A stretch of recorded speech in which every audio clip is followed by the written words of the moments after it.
Je me suis réveillée au contact doux de lèvres sur ma joue. Mathieu était déjà habillé, prêt à partir. Son visage affichait un mélange d'excuses et de hâte. Le jour se levait à peine derrière la fenêtre et je compris qu'une fois de plus, il partait au travail plus tôt que d'habitude. « Je suis désolée, ma petite Hélène », murmura-t-il en m'embrassant de nouveau. « La réunion a été avancée à 9 heures. J'essaierai de rentrer tôt, promis. Aujourd'hui, c'était mon jour. Notre jour. J'avais 42 ans. Ce n'était ni un chiffre rond ni un anniversaire particulier, mais Mathieu avait toujours accordé une grande importance à mes anniversaires. En 18 ans de mariage, il n'avait jamais oublié de me le souhaiter. Jamais il ne m'avait laissé sans son attention, sans un cadeau, sans ce regard spécial qui en disait plus que 1000 mots. « Ce n'est rien », souris-je, bien qu'au fond de moi, je ressentisse une légère déception. Je comprends. Le travail, c'est le travail. Il m'embrassa une fois de plus, cette fois sur les lèvres, et je perçus l'arôme familier de son eau de Cologne, celle qu'il utilisait depuis 3 ans, la même que je lui avais offerte pour notre anniversaire de mariage. Depuis, il n'en avait pas changé.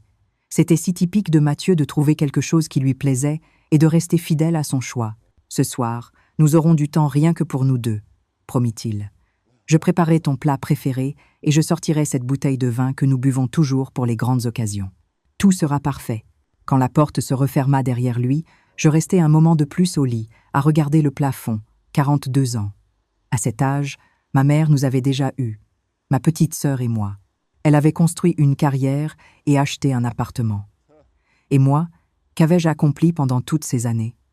Cependant, me plaindre serait un péché. J'avais un mari qui m'aimait, un bon travail dans une compagnie d'assurance, un appartement dans un bon quartier de Paris, même s'il n'était pas très grand. Nous n'avions jamais pu avoir d'enfants, mais Mathieu et moi l'avions accepté depuis longtemps. Parfois, il me semblait que cela nous avait même davantage unis, nous deux seuls contre le monde, notre petite forteresse inébranlable. Je me levai, pris une douche et me préparai un café bien serré. Un anniversaire un jour de semaine m'avait toujours semblé un peu triste. Tout le monde est au travail, occupé par ses affaires. Et toi, tu es là, au milieu de ton quotidien, essayant de sentir que c'est un jour spécial. Mais qui s'en souvient, à part toi et tes proches? Au bureau, on m'accueillit avec des fleurs et un petit gâteau acheté par ma collègue, Laure. Nous célébrâmes avec un café dans la cuisine. Nous commentâmes les dernières nouvelles et rîmes de la énième excentricité de notre chef. Tout était familier, chaleureux et accueillant. Mais pendant tout ce temps, je ne pensais qu'au soir, à la façon dont Mathieu préparerait le dîner, comment nous nous assiérions tous les deux à la lueur des bougies, comment il sortirait cette bouteille de notre vin préféré. Ce vin était devenu une sorte de tradition pour nous. Nous l'avions ouvert pour la première fois lors de notre premier anniversaire de mariage, en choisissant au hasard chez un caviste un saint, Émilion Grand Cru. Nous l'avions tellement aimé que nous avions décidé d'acheter exactement le même à chaque célébration. L'anniversaire de Mathieu, mon anniversaire, notre anniversaire, le réveillon du Nouvel An, toujours le même vin. C'était notre petite tradition familiale, quelque chose qui nous unissait, qui nous rappelait les premières années de mariage, cette époque où tout était simple et clair. En rentrant à la maison vers 18 heures, je découvris que Mathieu était déjà là. Une délicieuse odeur s'échappait de la cuisine et je souris en l'imaginant préparer avec soin quelque chose de spécial. Mon cœur se remplit de chaleur. Voilà mon Mathieu, toujours fiable, toujours attentionné. « Hélène », appela-t-il depuis la cuisine. « Déjà à la maison. Parfait. Va te mettre sur ton 31. J'ai presque fini. » Je me rendis dans la chambre et choisis une robe bleu marine que Mathieu avait toujours adorée. Je retouchais légèrement mon maquillage et détachais mes cheveux. En me regardant dans le miroir, je pensais à la vitesse à laquelle le temps passe. Les premières rides apparaissaient déjà au coin de mes yeux.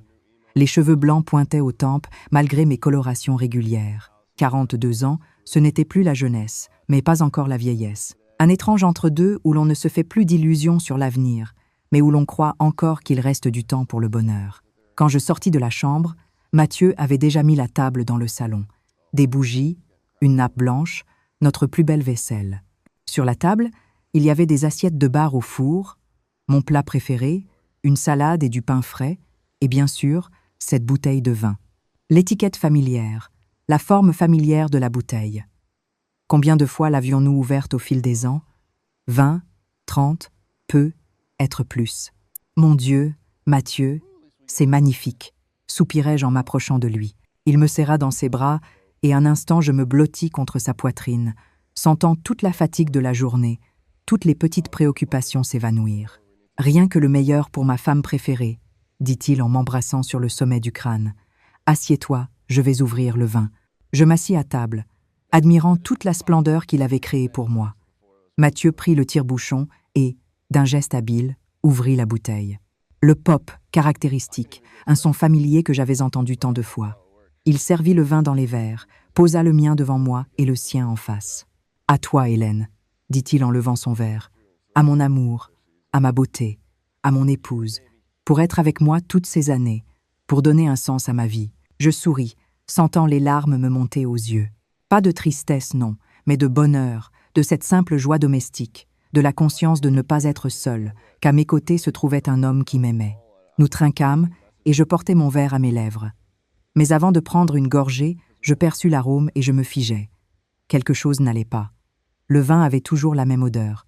De légères notes de cerise, de chêne et d'épices. Je connaissais ce parfum par cœur, je pourrais le reconnaître entre mille. Mais maintenant, il y avait autre chose. Quelque chose d'étrange, à peine perceptible, mais bien présent. Une nuance amère qui n'avait jamais été là auparavant. Une odeur chimique, presque médicinale, cachée sous les notes familières du vin. Je levai les yeux vers Mathieu. Il avait déjà pris une petite gorgée de son verre et me regardait avec un sourire, attendant que je goûte aussi. « Quelque chose ne va pas ?» demanda-t-il en remarquant mon trouble. Je rapprochai de nouveau le verre de mon nez et humai. Décidément, quelque chose clochait. Peu. Être que le vin avait tourné? Mais nous le conservions toujours correctement, dans un endroit frais, et la durée de conservation d'un tel vin est énorme. Peu. Être les producteurs avaient-ils changé la formule? Mais alors, pourquoi l'odeur était-elle si étrange? Presque alarmante. « Hélène ?» répéta Mathieu, et une note d'inquiétude apparut dans sa voix. « Ça va ?» Je regardai son verre, puis le mien. La même bouteille, le même vin. Mais alors, pourquoi l'odeur de mon verre était-elle différente? Peu, être que je l'avais imaginé. Peu, être que j'étais trop fatigué et que mon odorat me jouait des tours. « Tout va bien, » dis-je, mais je ne bus pas. C'est juste que le vin a un arôme un peu bizarre. Tu ne trouves pas? Mathieu fronça les sourcils et approcha son verre de son nez. Non, pour moi, il sent comme d'habitude. Notre vin de toujours. Peu, être que tu as le nez bouché ou que tu portes un parfum différent aujourd'hui. Je secouai la tête. Le parfum était le même que d'habitude et je n'avais pas le nez bouché. Je sentais clairement cette odeur étrange, mais elle était si faible, si subtile, que je commençais à douter de mes propres sensations. Et puis, soudain, une pensée folle et absurde me traversa l'esprit. Et s'il y avait quelque chose dans mon verre? Et si quelqu'un y avait mis quelque chose? Mais c'était insensé. Qui aurait pu faire ça? Mathieu, mon mari, avec qui j'avais vécu 18 ans, je le regardais. Il était en face, mangeant son poisson, me souriant. Tout était comme d'habitude. Aucune trace de nervosité. Pas une ombre d'anxiété dans ses yeux. Juste une soirée normale. Une célébration normale. Je me sentis soudain idiote avec mes soupçons. Qu'est-ce qui m'arrivait? Pourquoi étais-je devenue si paranoïaque? Mais l'odeur ne disparaissait pas. Elle était là, dans mon verre, subtile, presque imperceptible, mais bien présente. « Mathieu ?» dis-je lentement. « Où as-tu acheté ce vin ?» Il leva les yeux de son assiette, l'air un peu surpris par ma question. « Chez notre caviste habituel, là où nous l'achetons toujours. C'est juste qu'il me semble qu'il sent différemment. » Mathieu sentit de nouveau son vin et haussa les épaules. « Il me paraît normal. C'est peu, être un lot différent ou le millésime. Quoique non, sur l'étiquette, c'est la même année. Étrange. » Il prit une autre gorgée, et je suivis du regard le mouvement de sa gorge lorsqu'il avala. S'il y avait quelque chose qui n'allait pas avec le vin, il l'aurait remarqué. Il me l'aurait dit, n'est-ce pas? Ou peut être que le problème ne concernait que mon verre. Cette idée me frappa avec une telle force que je faillis laisser tomber mon verre. Seulement mon verre. Pas le vin de la bouteille, pas les deux verres, mais spécifiquement le mien. Je regardai vers la cuisine, essayant de me souvenir. Mathieu avait servi le vin ici, dans le salon. Je l'avais vu faire. Mais avant, les verres étaient dans la cuisine. Il aurait pu. Non, c'était absurde. Une folie complète. Mais je ne pouvais pas me défaire de cette idée. Et plus j'y pensais, plus je devenais inquiète. Et si quelqu'un avait vraiment mis quelque chose dans mon verre? Mais pourquoi? Et qui? La seule personne qui avait été à la maison avant moi était Mathieu.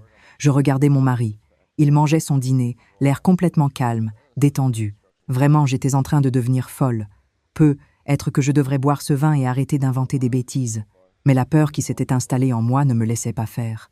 L'instinct de survie criait « Ne bois pas, quelque chose ne va pas. »« Mathieu, » dis-je, en essayant de donner à ma voix un ton léger et insouciant. « Je crois que j'ai pris ton verre sans faire exprès. Échangeons. » C'était un mensonge. J'avais parfaitement vu quel verre il avait posé devant moi et lequel devant lui. Mais j'avais besoin de vérifier. J'avais besoin de m'assurer que j'étais juste paranoïaque, que tout était le fruit de mon imagination fiévreuse. Mathieu leva les yeux, l'air un peu surpris. « Tu es sûr ? Il me semble que chacun a le sien. »« Non, non, je suis sûr que je les ai confondus. » insistai-je, en lui tendant mon verre et en prenant le sien. « Allez, on échange. » Pendant une fraction de seconde, quelque chose apparut sur son visage, quelque chose que je ne pus identifier immédiatement. De la surprise, de l'anxiété, de l'irritation. Ou est-ce que je l'imaginais encore ? « D'accord, » dit-il en haussant les épaules, et il prit mon verre. Je portais son verre à mon nez. Je humais. Du vin pur, seulement du vin. Aucune odeur étrange, aucune note chimique bizarre. Simplement notre cher saint, Émilion Grand Cru.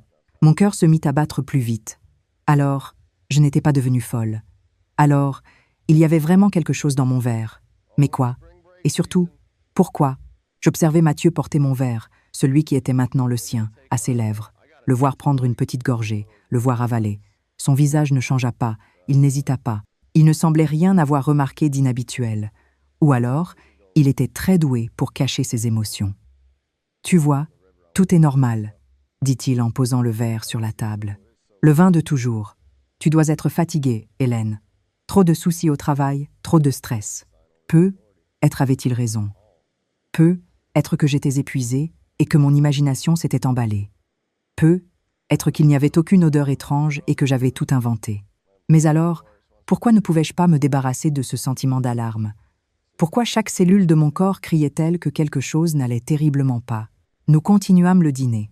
Je mangeai le poisson, qui était vraiment délicieux.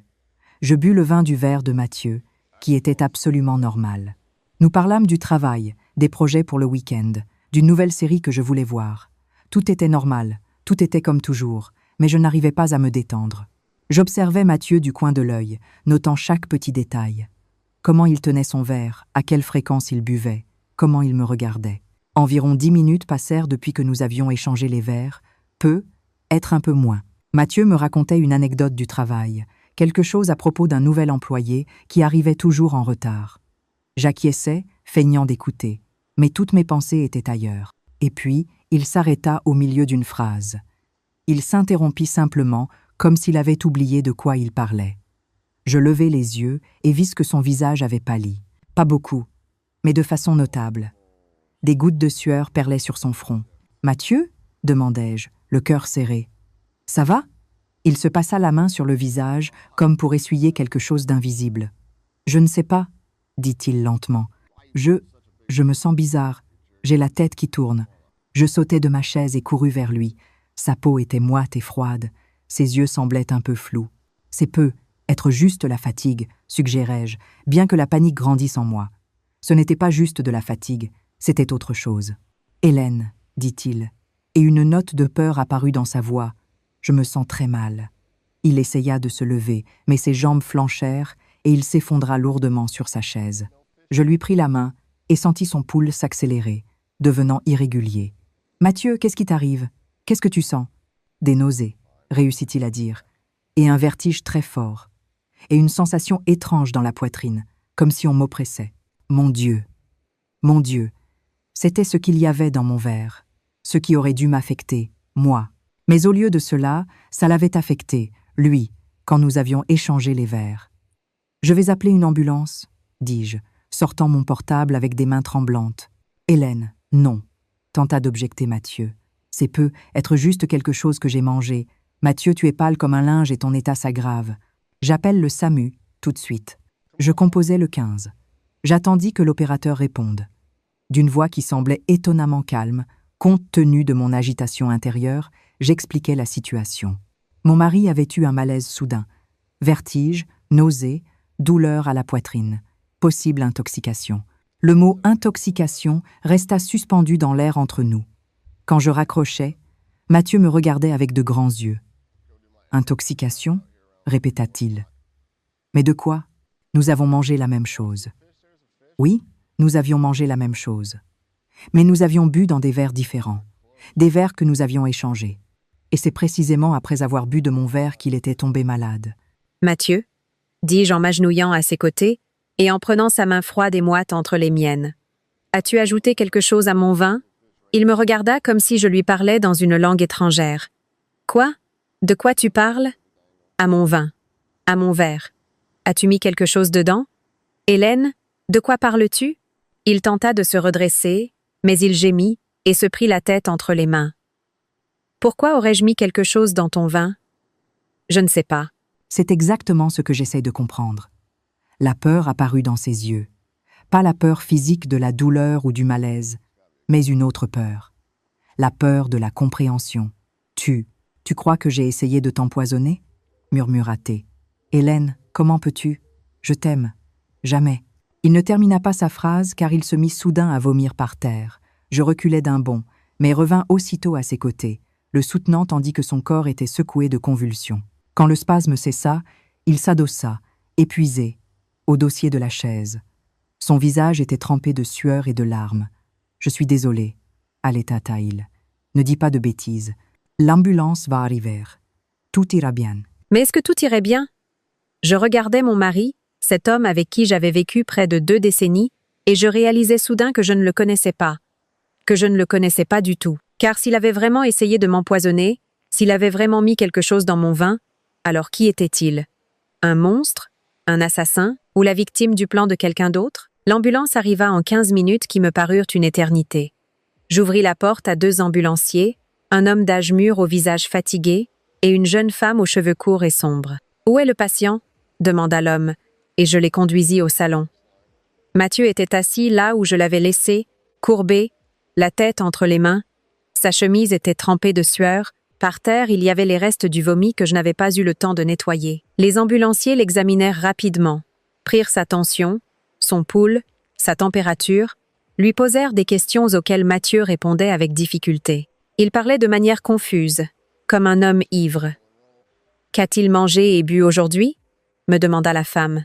« Du poisson, de la salade, du pain et du vin rouge. » L'alcool a pu intensifier la réaction, dit l'ambulancier en préparant le brancard. Nous devons l'emmener à l'hôpital. Ça ressemble à une intoxication, mais nous ne pourrons pas dire de quoi il s'agit avant d'avoir les analyses. Ils installèrent Mathieu sur le brancard et le couvrirent d'une couverture. Je pris mon sac à main, mon portable et mes clés. Sur le seuil, je me retournai et regardai la table mise, les 2 verres de vin, les restes de notre dîner de fête qui s'était transformé en cauchemar. Et c'est là que j'y pensais. Les verres, je devais garder les verres.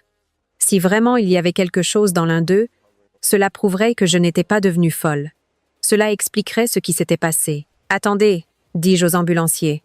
1 minute. » Je retournai à la table, pris les 2 verres et les posai avec précaution dans l'évier de la cuisine, en essayant de ne pas renverser le contenu. Puis je trouvai 2 grands sacs de congélation, ceux que j'utilisais pour conserver les aliments. Je versai les restes de vin de chaque verre dans un sac différent et les étiquetai « mien » et « Mathieu ». Je les scellai et les mis au réfrigérateur. Peu, être que j'étais paranoïaque, peu, être que tout cela n'avait aucun sens. Mais quelque chose en moi me disait que c'était important, que ces échantillons pourraient être la clé pour élucider ce qui s'était passé cette nuit-là. À l'hôpital, tout se fondit en un cauchemar interminable. La lumière crut des urgences, des gens en blouse blanche, des questions, des formulaires, des analyses. On emmena Mathieu quelque part à l'intérieur de l'hôpital et je restai dans le couloir, assise sur une chaise en plastique dur, serrant mon téléphone et sentant la réalité m'échapper. C'était mon anniversaire. Un jour qui aurait dû être spécial, joyeux, rempli d'amour. Au lieu de cela, j'étais assise dans un hôpital, sans savoir si mon mari allait survivre et sans savoir s'il avait essayé de me tuer. Cette pensée me transperçait encore et encore, comme un couteau aiguisé. Mathieu. Mon Mathieu. L'homme en qui j'avais plus confiance qu'en quiconque au monde. Aurait-il pu? Mais si ce n'était pas lui, qui? J'essayais de me souvenir des dernières semaines, des derniers mois. Y avait-il eu quelque chose d'inhabituel dans son comportement, une étrangeté que j'aurais négligée, à laquelle je n'aurais pas prêté attention? Pour être honnête, au cours des 6 derniers mois, Mathieu avait été différent, plus distant, plus pensif. Il restait souvent tard au travail, disant qu'ils avaient un nouveau grand projet, qu'ils devaient y consacrer plus de temps. Je l'avais cru. Je n'en avais pas douté. Pourquoi aurais-je douté? Nous avions un bon mariage, solide. Nous nous faisions confiance. Ou est-ce que je croyais seulement que nous nous faisions confiance? Je me souvins de son téléphone. Dernièrement, il était devenu plus protecteur avec. Il l'emportait toujours avec lui, même sous la douche. Avant, il pouvait le laisser n'importe où. Ça n'avait pas d'importance. Mais maintenant, le téléphone était toujours avec lui. Il avait mis un nouveau mot de passe qu'il ne m'avait pas dit. Avant, nous connaissions les mots de passe l'un de l'autre. C'était naturel dans un couple. Mais maintenant, je secouais la tête, essayant de chasser ses pensées. Peut être que je me faisais des idées. Peut être que rien de ce que je pensais n'était réel. 1 heure plus tard, un médecin sortit dans le couloir. C'était un homme jeune en blouse blanche, au regard fatigué mais attentif. La famille de M. Mathieu Dubois? Je me levai d'un bond. Je suis sa femme. Comment va-t-il? Le médecin me regarda, et il y avait quelque chose dans son regard qui fit s'arrêter mon cœur. Votre mari est stable. Nous lui avons fait un lavage d'estomac, nous l'avons mis sous perfusion, et nous avons prélevé des échantillons de sang et d'urine. Les résultats préliminaires montrent la présence de barbiturique dans son organisme, en concentration significative. Barbiturique? Répétai-je, sentant le sol se dérober sous mes pieds. Mais qu'est-ce que c'est? Ce sont des sédatifs, des somnifères. À forte dose, ils peuvent être mortels. Ils provoquent une dépression respiratoire, une perte de conscience, le coma. Votre mari a eu de la chance que nous ayons agi à temps et que la dose, apparemment, n'était pas létale. Mais sans le lavage d'estomac et la thérapie de soutien, tout aurait pu très mal finir. Je restais là, incapable de bouger, incapable même de respirer normalement. Des barbituriques, des somnifères, dans le corps de Mathieu, ce qui était dans mon verre, ce qui aurait dû m'affecter, moi. Comment ont-ils pu arriver dans son organisme? Demanda le médecin en me regardant fixement. Votre mari prend-il des somnifères? Il aurait pu prendre une dose trop élevée par accident. Je secouai la tête. Non, il ne prend rien de tout ça. D'ailleurs, il n'a aucun problème pour dormir. Alors, comment sont-ils arrivés dans son corps? Je regardai le médecin, et mes lèvres tremblèrent en prononçant des mots que je ne voulais pas croire moi-même. Je crois que quelqu'un les a mis dans son vin, ou plutôt, dans mon vin. Mais nous avons échangé les verres. Le médecin fronça les sourcils. Vous soupçonnez un empoisonnement intentionnel? Je ne sais pas. Je ne sais plus quoi penser. Dans ce cas, nous devrons contacter la police, dit le médecin. Si vos soupçons sont fondés, c'est une affaire criminelle. Police, enquête, interrogatoire. Tout semblait irréel, comme si cela ne m'arrivait pas à moi, mais à quelqu'un d'autre, dans un film ou un livre. Puis-je voir mon mari? Demandai-je. Oui, mais juste un instant. Il a besoin de se reposer. Le médecin m'accompagna jusqu'à une salle de soins intensifs où reposait Mathieu. Il était relié à plusieurs perfusions. Il portait un masque à oxygène. Sa peau était toujours pâle, mais sa respiration semblait régulière. Je m'approchai du lit et lui pris la main. Elle était chaude, vivante. Les larmes que j'avais retenues tout ce temps jaillirent enfin. « Je suis désolée, murmurai-je. Désolée d'avoir pensé ça de toi. Je suis désolée. Mais même en le disant, je n'étais pas sûre d'avoir eu tort, car les questions restaient sans réponse. Qui avait mis des barbituriques dans mon vin? Quand? Et pourquoi? Mathieu entr'ouvrit les yeux et me regarda à travers le masque. Son regard était confus, mais on y lisait quelque chose qui ressemblait à du soulagement. « Hélène » croassa-t-il. « Qu'est-ce qui s'est passé? » « On t'a empoisonné, Mathieu. Ils ont trouvé des somnifères dans ton corps. Beaucoup de somnifères. » Il cligna des yeux comme pour essayer d'assimiler mes paroles. « Mais, comment? Je n'ai pris aucun somnifère. Je sais, quelqu'un l'a mis dans le vin, dans mon vin, mais on a échangé les verres. Tu te souviens? Et tu as bu de mon verre. » La compréhension se fraya lentement un chemin dans son esprit embrumé. Je vis ses yeux s'écarquiller, l'horreur y apparaître. « Quelqu'un a essayé de t'empoisonner, » murmura-t-il. « Qui? Pourquoi? Je ne sais pas, Mathieu. Je n'en ai pas la moindre idée. Mais même en prononçant ces mots, je pensais à qui avait eu accès au verre, qui aurait pu y mettre quelque chose. Et la seule réponse qui me venait à l'esprit était celle que je refusais d'accepter. Mathieu. Lui seul avait été à la maison avant moi. Lui seul avait préparé le dîner, mis la table, servi le vin. Mais alors, cela signifiait qu'il avait essayé de m'empoisonner et qu'il avait accidentellement bu le poison lui-même. Ce serait logique, s'il n'y avait pas un détail. Pourquoi le ferait-il? Pourquoi mon mari, avec qui j'avais vécu 18 ans, voudrait-il soudainement me tuer? Une infirmière entra dans la chambre, vérifia les moniteurs, fit une note dans le dossier, puis me regarda. « Vous feriez mieux de rentrer vous reposer. Votre mari sera en observation toute la nuit. Vous pourrez lui rendre visite demain aux heures habituelles. » Je ne voulais pas partir, mais je savais que l'infirmière avait raison. Je ne pouvais rien faire ici. Il valait mieux rentrer et essayer de comprendre ce qui s'était passé. J'embrassai Mathieu sur le front, lui promis de revenir le matin et quittai l'hôpital. Dehors, la nuit était déjà tombée, noire et froide. Je pris un taxi et rentrai chez moi, pensant sans cesse à la même chose. Qui l'a fait et pourquoi? À la maison, la première chose que je fis fut d'aller à la cuisine, de sortir du réfrigérateur les 2 sacs avec les échantillons de vin, de les regarder et de les ranger à nouveau. Demain, je les ferais analyser. Cela donnerait des réponses, au moins à certaines questions. Puis je retournai au salon. La table était toujours mise, la nourriture refroidissait dans les assiettes, les bougies s'étaient consumées depuis longtemps. Je commençai à ranger, empilant automatiquement les assiettes sales, jetant les restes de nourriture. En prenant la bouteille de vin, je remarquai qu'il y avait quelque chose d'étrange sur l'étiquette. Une petite trace de colle, comme si on l'avait décollée puis recollée. J'approchai la bouteille de la lumière. Oui, l'étiquette était définitivement abîmée sur le bord, de manière très subtile, presque imperceptible, mais visible si on regardait attentivement. Quelqu'un avait ouvert cette bouteille avant que Mathieu ne la ramène à la maison, ou Mathieu lui-même l'avait ouverte. Je posai la bouteille sur la table, sentant quelque chose de froid et de lourd grandir en moi. Si l'étiquette était abîmée, cela signifiait que quelqu'un avait ouvert la bouteille avant, y avait ajouté quelque chose, puis l'avait rebouchée et recollé l'étiquette. Mais qui et où? Chez le caviste? À la maison? Quelque part sur le chemin? Je sortis mon téléphone et cherchai le numéro du caviste où nous achetions toujours ce vin. J'appelai. À ma grande surprise, malgré l'heure tardive, il y avait encore quelqu'un. « Bonsoir, cave de Bacchus. Que puis-je pour vous? » répondit une voix masculine. « Bonjour. Mon mari a acheté aujourd'hui une bouteille de Saint, Émilion Grand Cru. C'est notre vin préféré. Nous l'achetons souvent. » Oui, je me souviens. Un homme grand a demandé cette marque en particulier. Y a-t-il un problème? Pourriez-vous me dire si la bouteille était bien scellée quand vous l'avez vendue? L'étiquette n'était pas abîmée? Il y eut une pause à l'autre bout du fil. Bien sûr qu'elle était scellée. Nous ne vendons pas de bouteilles ouvertes. Qu'est-ce qui s'est passé? C'est juste que j'ai remarqué que l'étiquette est légèrement abîmée. J'ai pensé que c'était être un défaut d'usine.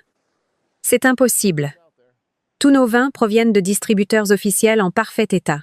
Si une bouteille était endommagée, nous ne la mettrions pas en vente. Je comprends. Merci. Je raccrochais. Donc, la bouteille était en parfait état quand Mathieu l'a achetée. Par conséquent, elle a été ouverte après l'achat. Mais où et quand? J'essayais de me souvenir. Mathieu est rentré à la maison avant moi. Quand je suis revenue, il était déjà en train de cuisiner. Combien de temps a-t-il eu? 2, 3 heures. Assez de temps pour ouvrir une bouteille, y ajouter quelque chose et la refermer. Mais pourquoi? Ça n'avait aucun sens. S'il avait voulu m'empoisonner, pourquoi monter tout ce spectacle avec le dîner de fête, les cadeaux, l'amour?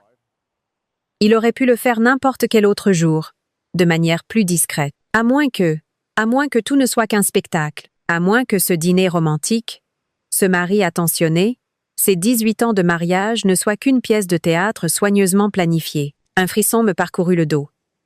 Non, ce ne pouvait pas être vrai. Je connaissais Mathieu. Je l'aimais, il m'aimait. Nous avions un bon mariage. Mais est-ce que je le connaissais vraiment? Ou est-ce que je ne connaissais que la version de Mathieu qu'il voulait que je voie? Je m'assis sur le canapé, la tête entre les mains. Mes pensées étaient chaotiques, contradictoires. D'un côté, toutes les preuves pointaient vers Mathieu. Lui seul avait accès au vin. Lui seul aurait pu y mettre quelque chose. D'un autre côté, c'était absurde. Pourquoi voudrait-il me tuer? Nous n'avions pas de problème sérieux dans notre mariage. Aucune raison pour une mesure aussi extrême. Aussi, j'essayais de me souvenir des derniers mois plus en détail. Quelque chose avait-il changé dans notre vie? Y avait-il un signe que Mathieu était mécontent du mariage, qu'il voulait en sortir? L'assurance. Ce mot apparut soudain dans mon esprit.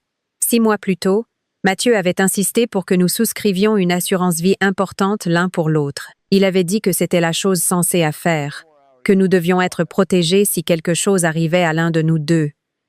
J'avais accepté sans réfléchir. Cela semblait vraiment sensé. Mais maintenant, à la lumière des événements, cela prenait une signification complètement différente. Si je mourais, Mathieu recevrait une somme importante de l'assurance. Très importante. Assez pour commencer une nouvelle vie. Mon Dieu, avait-il planifié cela depuis tout ce temps? Avait-il souscrit l'assurance en sachant qu'il allait me tuer? Je me levai du canapé et commençai à faire les 100 pas dans la pièce. Ce n'était pas une folie. Je ne pouvais pas le croire. Je ne pouvais pas croire que l'homme que j'aimais le plus au monde était capable d'une chose pareille. Mais les faits parlaient d'eux-mêmes. Les barbituriques dans le vin, l'étiquette abîmée de la bouteille, l'assurance, son comportement étrange des derniers mois. Tout s'emboîtait dans un tableau horrible. Un tableau de trahison, de mensonges et de tentatives de meurtre. Je m'approchais de la fenêtre et regardais la ville nocturne. Des lumières aux fenêtres, des voitures dans les rues, des gens vivant leur vie normale. Et ma vie venait de s'effondrer, de voler en éclats, et je ne savais pas comment la reconstruire. Le téléphone sonna. Je sursautai. Numéro inconnu. J'hésitais à répondre, mais finalement, j'appuyai sur le bouton pour accepter l'appel. « Oui? Madame Hélène Dubois ?» demanda une voix masculine inconnue. « Oui, c'est moi. Je m'appelle inspecteur Fournier. Je suis en charge de l'affaire de l'intoxication de votre mari. L'hôpital nous a informés de ce qui s'est passé. J'ai besoin de vous poser quelques questions. Pouvez-vous venir au commissariat demain matin? Inspecteur, police, enquête. » Tout devenait trop réel. « Oui, bien sûr. À quelle heure? 10 heures? Ça vous convient? Oui, j'y serai. Bien. Et une dernière chose, Madame Dubois. Ne détruisez aucune preuve matérielle. Les restes du vin, les verres, la bouteille. Nous aurons besoin de tout ça pour l'analyse. J'ai conservé des échantillons du vin des 2 verres. Ils sont au réfrigérateur. Excellent. Très prudent de votre part. À demain. Il raccrocha et je restais là, le téléphone à la main, me sentant complètement perdu. Demain, je devrais témoigner devant la police, leur raconter ce qui s'était passé, leur dire que je soupçonnais mon propre mari de tentative de meurtre. Mais était-ce la vérité, ou étais-je simplement en train de devenir folle à cause du stress et j'inventais tout? Je me mis au lit, mais je ne pus dormir. Les yeux grands ouverts, le regard fixé dans l'obscurité. À côté de moi, la place où dormait habituellement Mathieu était vide, froide, étrange. Je pensais à notre première rencontre. C'était il y a 18 ans, à une fête d'amis communs. Mathieu était si charmant, si intéressant. Nous avions parlé toute la nuit, découvrant de nouvelles facettes l'un de l'autre. Il m'avait parlé de son travail dans un cabinet d'architecte, de son rêve de construire une maison qui serait la combinaison parfaite de fonctionnalité et de beauté. Je lui avais parlé de mon travail dans la compagnie d'assurance, de comment j'aimais analyser les risques, trouver des solutions optimales. Nous étions si différents et en même temps si semblables. Tous 2 perfectionnistes, tous 2 ambitieux, tous 2 un peu solitaires. Quand il m'avait demandé de l'épouser, 6 mois après notre rencontre, j'avais accepté sans hésiter. Je savais que c'était l'homme avec qui je voulais passer le reste de ma vie. Et maintenant, 18 ans plus tard, j'étais allongée dans mon lit me demandant « Est-ce que je le connaissais vraiment? Ou avais-je vécu tout ce temps avec un inconnu qui savait parfaitement jouer la comédie? » Le matin arriva trop vite. Je me levai tôt, bien que j'aie à peine dormi. Je pris une douche, m'habillai, pris un café. Dans le miroir, une femme inconnue me regardait, avec des cernes sombres et le visage pâle. J'essayais de dissimuler les traces de la nuit blanche avec du maquillage, mais cela ne servit pas à grand-chose. À 9h30, j'étais déjà au commissariat. L'inspecteur Fournier se révéla être un homme d'une 50aine d'années, aux yeux gris perçants et au visage fatigué. Il me conduisit dans un petit bureau, m'offrit un siège et alluma un enregistreur.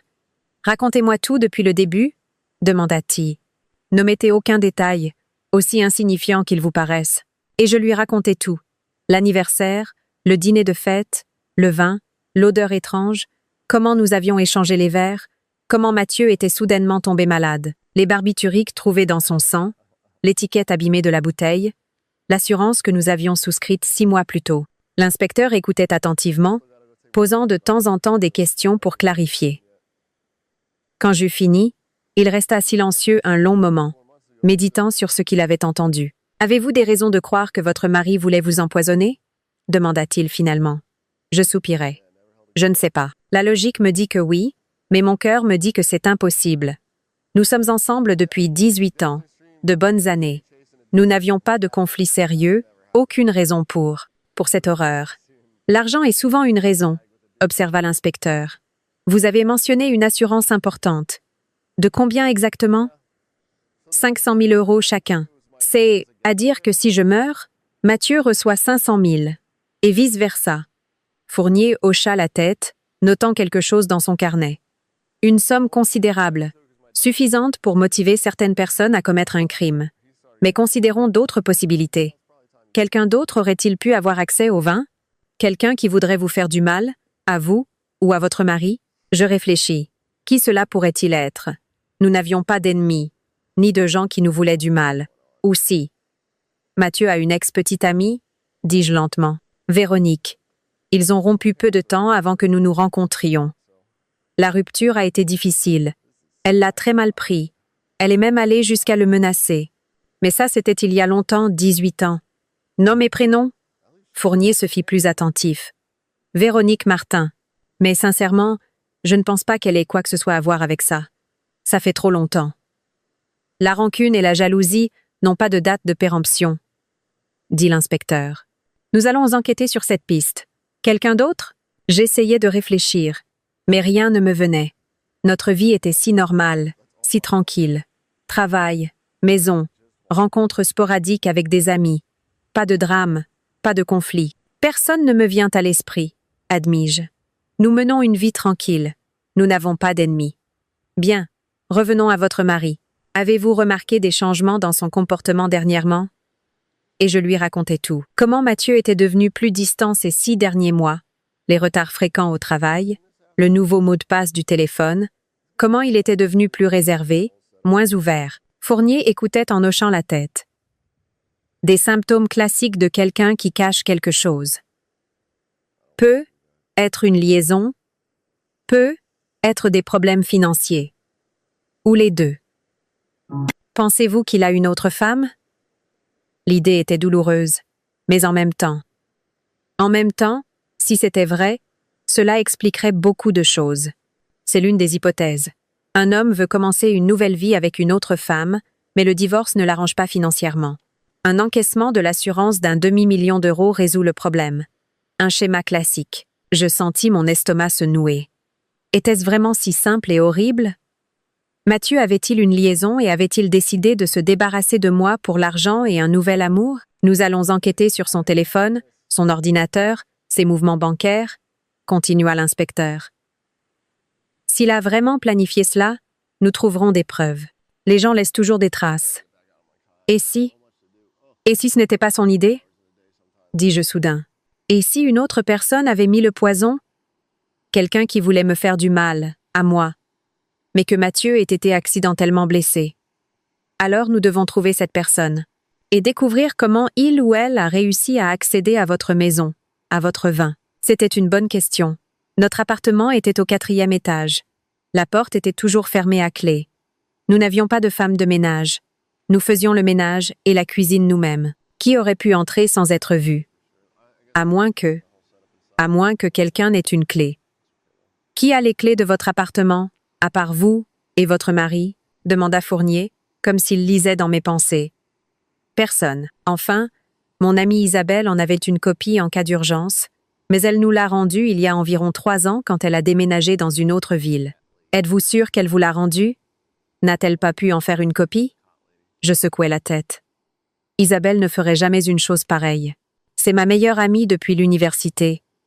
C'est absurde de penser qu'elle. Dans une enquête criminelle, on ne peut écarter personne, dit Fournier doucement mais fermement, même les plus proches. Parfois, ce sont précisément eux les coupables. Parce qu'ils ont l'accès, l'opportunité et le mobile. Ces paroles résonnaient dans ma tête quand je sortis du commissariat 1 heure plus tard. On me dit que l'enquête se poursuivrait, qu'ils me contacteraient dès qu'ils auraient les résultats des analyses des échantillons de vin et qu'ils auraient vérifié toutes les pistes. J'allais à l'hôpital rendre visite à Mathieu. Il avait meilleure mine que la veille. Sa peau avait retrouvé sa couleur normale. Ses yeux étaient clairs. Il était assis dans son lit, appuyé sur des oreillers, feuilletant un magazine. « Hélène !» se réjouit-il en me voyant. « C'est bien que tu sois venue. Je commençais à m'ennuyer ici. » Je m'approchai du lit, m'assis sur la chaise à côté et le regardai, essayant de voir quelque chose, un signe de mensonge, de trahison. Mais je ne voyais que le visage familier de mon mari, l'homme que j'aimais. « Comment te sens-tu ? » « Beaucoup mieux. Les médecins disent que si les analyses sont bonnes, je pourrais sortir demain. » C'est fantastique. Nous restâmes silencieux. Un malaise étrange, qui n'avait jamais existé auparavant, s'installa entre nous. Je sentais la tension monter, comme si un tas de questions non formulées flottaient dans l'air. « Hélène, » dit enfin Mathieu, « je dois te dire quelque chose. » Mon cœur fit un bond. Voilà la confession. Il allait admettre qu'il avait essayé de me tuer, ou qu'il avait une autre femme, ou les deux. Quoi donc? Ma voix sonna plus ferme que je ne l'aurais cru. Il baissa les yeux, comme s'il ne pouvait pas me regarder en face. Ces 6 derniers mois, je t'ai menti sur beaucoup de choses, et j'ai tellement honte. Voilà le moment de vérité. Sur quoi as-tu menti, Mathieu? Il prit une profonde inspiration, comme pour se donner du courage. J'ai perdu mon travail il y a 4 mois. J'ai été licencié du cabinet d'architectes. Ils ont dit que l'entreprise réduisait ses effectifs, qu'ils devaient se débarrasser des spécialistes les plus chers. Ils m'ont donné une petite indemnité et m'ont demandé de partir. Je le regardais, incapable de prononcer un mot. Il avait perdu son travail il y a 4 mois et ne me l'avait pas dit. « Pourquoi ne me l'as-tu pas dit ?» réussis-je enfin à articuler. « Parce que j'avais honte. Parce que j'avais peur que tu sois déçu de moi. Parce que je pensais que je trouverais rapidement un autre travail et que tu n'aurais même pas à le savoir. Mais tu n'as pas trouvé d'autre travail. Non, j'ai essayé. J'ai envoyé des CV, j'ai passé des entretiens, mais le marché du travail est très difficile en ce moment.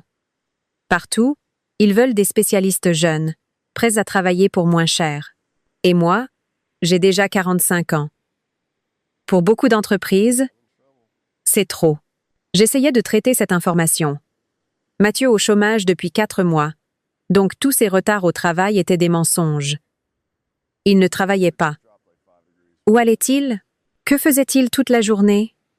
Et tu rentrais simplement à la maison chaque soir comme si de rien n'était, en me racontant des histoires inventées sur le travail.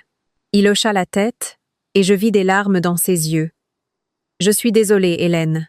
J'étais tellement fatiguée de faire semblant, tellement fatiguée de mentir. Quand tout ça est arrivé hier, quand j'ai failli mourir, j'ai réalisé que je ne pouvais plus continuer à vivre comme ça. Je devais te dire la vérité. Et l'argent? Demandai-je. De quoi avons-nous vécu ces mois-ci? Mon salaire ne couvrait pas toutes nos dépenses.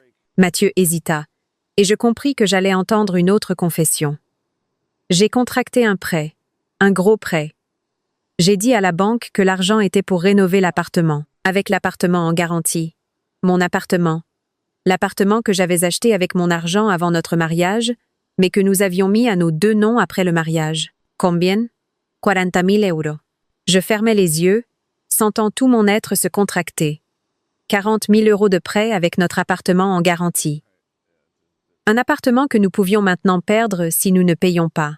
Et comment pensais-tu le rembourser, Mathieu, si tu n'as pas de travail? Je pensais. J'espérais trouver un travail. Que tout s'arrangerait.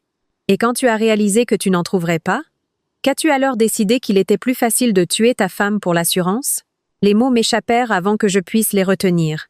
Un silence pesant s'installa. Mathieu me regarda avec une telle horreur dans les yeux que je crus presque à son innocence. « Tu crois que c'est moi? Tu crois que j'ai essayé de te tuer? Et ce n'est pas le cas? Tu avais accès au vin? Tu as un mobile? Les dettes? L'assurance? Tu me mens depuis des mois? Pourquoi devrais-je te croire maintenant? Parce que je t'aime! » cria-t-il. Plusieurs infirmières jetèrent un coup d'œil dans la chambre pour voir si tout allait bien. Mathieu leur fit un geste pour indiquer que tout allait bien, et elles partirent. Il continua plus bas, mais non moins ému. Oui, j'ai menti. Oui, je suis un lâche qui n'a pas été capable d'avouer à sa femme qu'il avait perdu son travail.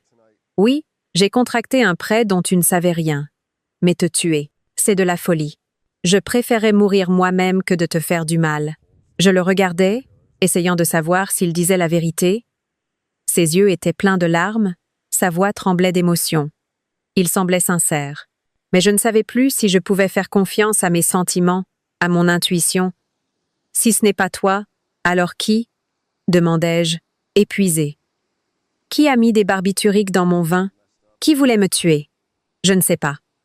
Mais nous le découvrirons. Ensemble. Je te le promets, Hélène. Nous trouverons celui qui a fait ça. Je voulais le croire.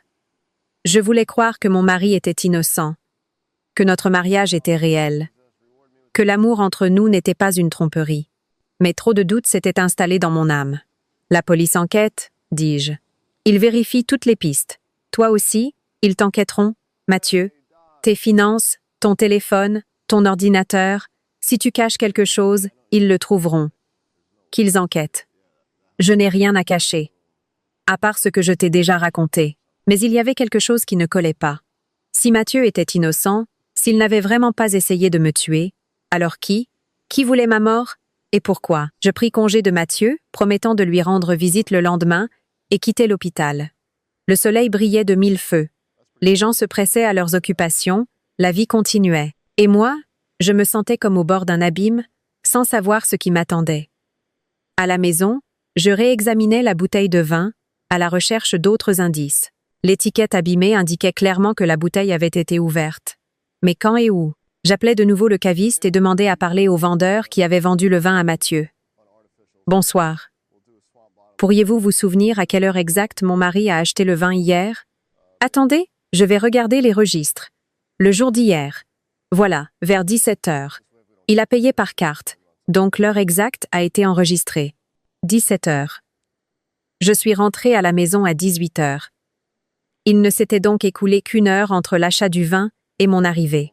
Pendant ce temps, Mathieu avait dû conduire du caviste à la maison, environ 20 minutes avec le trafic parisien, puis commencer à préparer le dîner. Quand a-t-il eu le temps d'ouvrir la bouteille, d'ajouter le poison et de la refermer, à moins qu'il ne l'ait fait à l'avance, à moins qu'il n'ait acheté une bouteille identique auparavant, qu'il l'ait préparée, et qu'hier, il l'ait simplement ramenée à la maison. Mais alors, où était la bouteille qu'il avait achetée hier? Et pourquoi l'étiquette abîmée était-elle précisément sur cette bouteille? Celle que j'avais à la maison? Les questions se multipliaient et les réponses se faisaient rares. Je m'assis devant l'ordinateur, ouvris le compte bancaire et regardai nos finances. Mathieu avait dit la vérité sur le prêt. Il y avait bien une somme importante que nous avions demandée il y a 4 mois, et chaque mois, un montant considérable était déduit de notre compte pour le rembourser. Je regardais les autres mouvements. Achats normaux, supermarché, essence, factures, rien d'inhabituel. Pas de grosses dépenses, pas de virements suspects. Puis j'ouvris les relevés de la carte de crédit de Mathieu. Et là, il y avait quelque chose d'intéressant. Des paiements réguliers dans le même café, presque quotidiennement, depuis 4 mois. Ce café se trouvait à l'autre bout de la ville, loin de chez nous et de son ancien travail. Que faisait-il là, bas tous les jours? Qui y rencontrait-il? Je cherchais l'adresse du café sur Internet. Arôme de café. Un endroit cosy dans le centre. Les photos montraient un établissement assez cher, avec une décoration soignée et des prix supérieurs à la moyenne. Je devais y aller. Parler au personnel. Peu, être qu'ils savaient quelque chose. Peu, être qu'ils avaient vu Mathieu avec quelqu'un. Mais avant, j'appelais Isabelle, ma vieille amie, qui connaissait Mathieu depuis presque aussi longtemps que moi. « Hélène, comment vas-tu? Ça fait longtemps qu'on ne s'est pas parlé. » Sa voix était si chaleureuse, si familière, et je sentis soudain les larmes me monter aux yeux. « Isabelle, j'ai des problèmes, de très gros problèmes. » Et je lui racontais tout. L'anniversaire, le vin, l'empoisonnement, les soupçons, ce que Mathieu m'avait caché ces derniers mois. Isabelle écouta en silence, s'exclamant seulement de temps en temps. « Mon Dieu, Hélène, quelle horreur! Et tu crois vraiment que Mathieu a pu faire ça? » Je ne sais plus quoi penser. D'un côté, toutes les preuves pointent vers lui. D'un autre, c'est Mathieu, mon mari, l'homme que je connais depuis 18 ans. Les gens changent, dit Isabelle à voix basse. Surtout quand ils se retrouvent dans des situations difficiles. Le chômage, les dettes. C'est un stress énorme. Ça peut mener au désespoir. Mais au meurtre? Je ne sais pas, Isabelle. Je ne sais vraiment pas. Nous parlâmes encore un peu. Isabelle proposa de venir, de me soutenir, mais je refusais. J'avais besoin de temps pour digérer tout ça seule. Après avoir parlé avec elle, je décidai d'agir. Rester à la maison à attendre les résultats de l'enquête policière était insupportable. Je devais faire quelque chose, chercher des réponses par moi-même. J'allais à ce café que Mathieu avait tant fréquenté ces derniers mois. Arôme de café se révéla être un endroit vraiment accueillant, avec des canapés moelleux, une lumière tamisée et une musique agréable. Derrière le comptoir se trouvait une jeune fille d'environ 25 ans, une blonde sympathique au sourire aimable. « Bonjour, que désirez-vous? » « Un cappuccino, s'il vous plaît. Et je voudrais vous poser quelques questions, si cela ne vous dérange pas. » La fille hocha la tête, commençant à préparer le café. « Bien sûr, dites-moi. » Je sortis mon téléphone et lui montrai une photo de Mathieu. « Vous reconnaissez cet homme? Il vient souvent ici? » La fille regarda la photo et son visage s'illumina instantanément. « Ah oui, bien sûr. Mathieu est un client régulier. Il vient presque tous les jours depuis plusieurs mois. Un homme très agréable, toujours poli, il laisse de bons pourboires. Et vous êtes, si ce n'est pas indiscret? Je suis sa femme. Oh! La fille parut surprise. Je ne savais pas qu'il était marié. Il ne l'a jamais mentionné. Intéressant. Mathieu venait ici tous les jours, mais ne mentionnait jamais qu'il était marié. Et il venait toujours seul? Ou avec quelqu'un? La fille hésita un instant, et je sus que j'allais entendre quelque chose d'important. Eh bien, presque toujours avec une jeune femme. Mon cœur se serra. Une jeune femme. Mathieu rencontrait régulièrement une jeune femme ici, et il semblait former un couple. Pourriez-vous décrire cette femme? Elle a à peu près son âge, peut être un peu plus jeune. Cheveux foncés, coupe au carré. Toujours très bien habillée. Style femme d'affaires. Une belle femme. Vous ne connaissez pas son nom? Non, désolé. Mais si vous voulez, je peux vous montrer l'enregistrement de la caméra de sécurité. Nous avons une caméra qui filme la salle. Peut-être que vous pourrez la voir mieux ainsi. J'acquiesçai, et la fille m'emmena dans une petite arrière-salle où se trouvait un moniteur avec les enregistrements. Elle remonta à la veille, vers 14 heures, et là, ils étaient. Mathieu et une femme, assis à la table près de la fenêtre. Ils avaient vraiment l'air d'un couple, les têtes penchées l'une vers l'autre, les mains proches sur la table, des sourires, des rires. Je regardais l'écran, sentant le froid s'étendre en moi. Voilà la réponse. La raison pour laquelle Mathieu me mentait, pour laquelle il était devenu si réservé. Il avait une liaison. Il me trompait avec cette femme. Mais était-ce la raison de la tentative d'empoisonnement? Voulait-il se débarrasser de moi pour être avec elle? Pouvez-vous faire une capture d'écran de ce moment? Demandai-je à la fille. Bien sûr. Elle fit plusieurs captures et me les envoya sur mon téléphone. Je la remerciai, payai le café que je n'avais même pas touché et sortis dans la rue. J'avais la tête en vrac. Mathieu me trompait.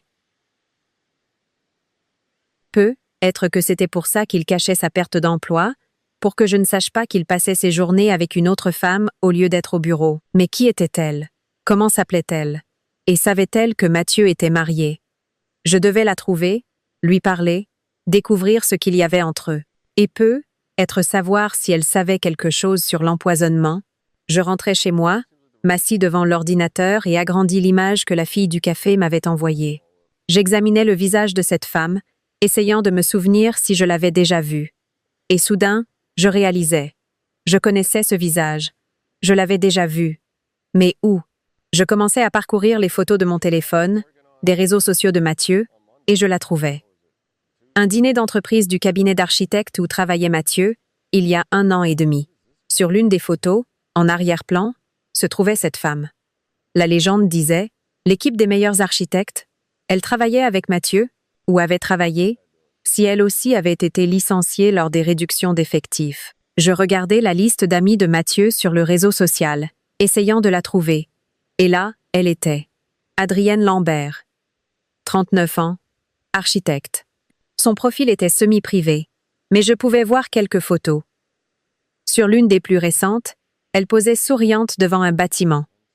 Belle, réussie, sûre d'elle. Ma rivale. Si on peut appeler ainsi la femme pour qui votre mari a peu, être essayé de vous tuer. Je lui écrivis un message privé. Bonjour Adrienne. Je m'appelle Hélène Dubois. Je suis la femme de Mathieu. J'ai besoin de vous parler. C'est très important. La réponse arriva étonnamment vite. Bonjour Hélène. Je sais qui vous êtes. Mathieu m'a parlé de vous. Oui, je pense que nous devons parler. Quand et où? Elle savait qui j'étais. Mathieu lui avait parlé de sa femme. Je me demandais ce qu'il lui avait dit exactement. Que j'étais une mauvaise épouse? Qu'il était malheureux dans son mariage? Qu'il voulait se débarrasser de moi? Nous convîmes de nous voir au jardin du Luxembourg, près de chez moi, dans 1 heure. Territoire neutre, un lieu public. Je ne savais pas à quoi m'attendre de cette rencontre, mais j'avais besoin de réponses. Au parc, il n'y avait pas beaucoup de monde. Le vent d'automne arrachait les dernières feuilles des arbres. Le ciel était couvert. Je m'assis sur un banc, emmitouflé dans mon manteau, et j'attendis. Adrienne arriva ponctuellement. Elle était aussi belle que sur les photos, peut être même plus attirante en personne. Démarche assurée, dos droit, un regard qui vous soutenait sans timidité. « Hélène » demanda-t-elle en s'approchant du banc. « Oui. Asseyez-vous, s'il vous plaît. » Elle s'assit à côté de moi, laissant une distance respectable entre nous. Nous restâmes silencieuses quelques instants, nous jaugeant mutuellement. « Je sais pourquoi vous avez voulu me voir, » dit enfin Adrienne. « Vous voulez savoir pour ma relation avec Mathieu? Oui. Nous sortons ensemble depuis 6 mois. Depuis que nous avons été licenciés tous les deux du cabinet, nous nous sommes retrouvés dans la même situation, sans travail, nous sentant inutiles, perdus. Nous avons commencé à nous voir juste pour nous soutenir mutuellement. Et puis c'est devenu autre chose. » Sa sincérité était presque insultante. Elle en parlait avec un calme déconcertant, comme si elle racontait qu'elle était allée au cinéma, pas qu'elle avait une liaison avec un homme marié. « Saviez-vous qu'il était marié? » « Oui, il me l'a dit dès le début. Mais il m'a aussi dit que dans votre mariage, il n'y avait plus d'amour, que vous ne viviez ensemble que par habitude, qu'il voulait vous quitter, mais ne savait pas comment s'y prendre. Par habitude. » Je répétais ces mots dans ma tête encore et encore. C'est donc ainsi que Mathieu décrivait notre mariage. Comme une habitude dont il voulait se défaire. « Et vous pensiez être ensemble? » Adrienne hocha la tête. « Oui. Mathieu m'a promis qu'il divorcerait de vous, que nous commencerions une nouvelle vie ensemble. Et l'assurance? 500 000 €. Il vous en a parlé? » Adrienne fronça les sourcils. « Quelle assurance? Il y a 6 mois, nous avons souscrit une assurance vie l'un pour l'autre. Si l'un de nous demeure, l'autre reçoit un demi-million d'euros. Pratique, n'est-ce pas? Surtout si on veut commencer une nouvelle vie, mais qu'on ne veut pas partager le patrimoine dans un divorce. » Le visage d'Adrienne pâlit. « Qu'est-ce que vous voulez dire? Vous croyez que Mathieu... » Hier, c'était mon anniversaire. Mathieu a acheté une bouteille de notre vin préféré. Mais dans mon verre, il y avait du poison, des barbituriques. Si j'avais bu, je serais très probablement morte ou, au mieux, tombée dans le coma. Mais nous avons échangé les verres, et c'est lui qui a bu le poison. Adrienne me regardait avec des yeux exorbités. « C'est impossible. Mathieu ne pourrait pas. Il n'est pas capable de tuer. En êtes-vous sûre? Le connaissez-vous si bien que ça? » Elle resta silencieuse, et je vis dans ses yeux le doute et le désir de croire se battre. « Où étiez-vous hier soir? » demandai-je soudain. « À la maison. Seule. Pourquoi demandez-vous? Je vérifie juste toutes les pistes. Peut être que ce n'est pas Mathieu qui a mis le poison. Peut être que c'est vous. Une femme qui veut se débarrasser de l'épouse de son amant. » Adrienne se leva d'un bond du banc. « C'est une insulte. Je ne ferai jamais une chose pareille. Oui, j'ai une liaison avec votre mari. Et oui, je n'en suis pas fière. Mais tuer, c'est de la folie. Alors qui? » Je me levai aussi, la regardant dans les yeux. « Qui voulait me tuer? Si ce n'est ni vous ni Mathieu, alors qui? Je ne sais pas. Mais je sais de source sûre que ce n'est pas Mathieu. Il vous aime, vous savez? Malgré tout. Il me l'a dit, qu'il se sentait coupable d'être tombé amoureux d'une autre, mais qu'il ne pouvait pas s'empêcher de vous aimer aussi. Ces paroles furent un couteau dans le cœur. Mathieu nous aimait toutes les deux. Comment était-ce possible? Comment peut-on aimer 2 femmes à la fois? « Il est à l'hôpital, dis-je, épuisé. Il sortira demain. Si vous voulez lui rendre visite, vous pouvez. Peut être qu'à vous, il en dira plus qu'à moi. Je me retournai et m'éloignai, laissant Adrienne debout au milieu du parc. J'avais besoin de partir de là, loin de cette femme, de ses paroles, de la réalité de mon mariage brisé. À la maison, je m'allongeai sur le canapé et fermai les yeux, essayant de rassembler toutes les pièces du puzzle. Mathieu avait perdu son travail, contracté un prêt, commencé une liaison, il m'avait menti pendant des mois. Mais avait-il essayé de me tuer? Ou était-ce quelqu'un d'autre? Avec ses propres raisons de souhaiter ma mort, le téléphone sonna, me tirant de mes réflexions. L'inspecteur Fournier.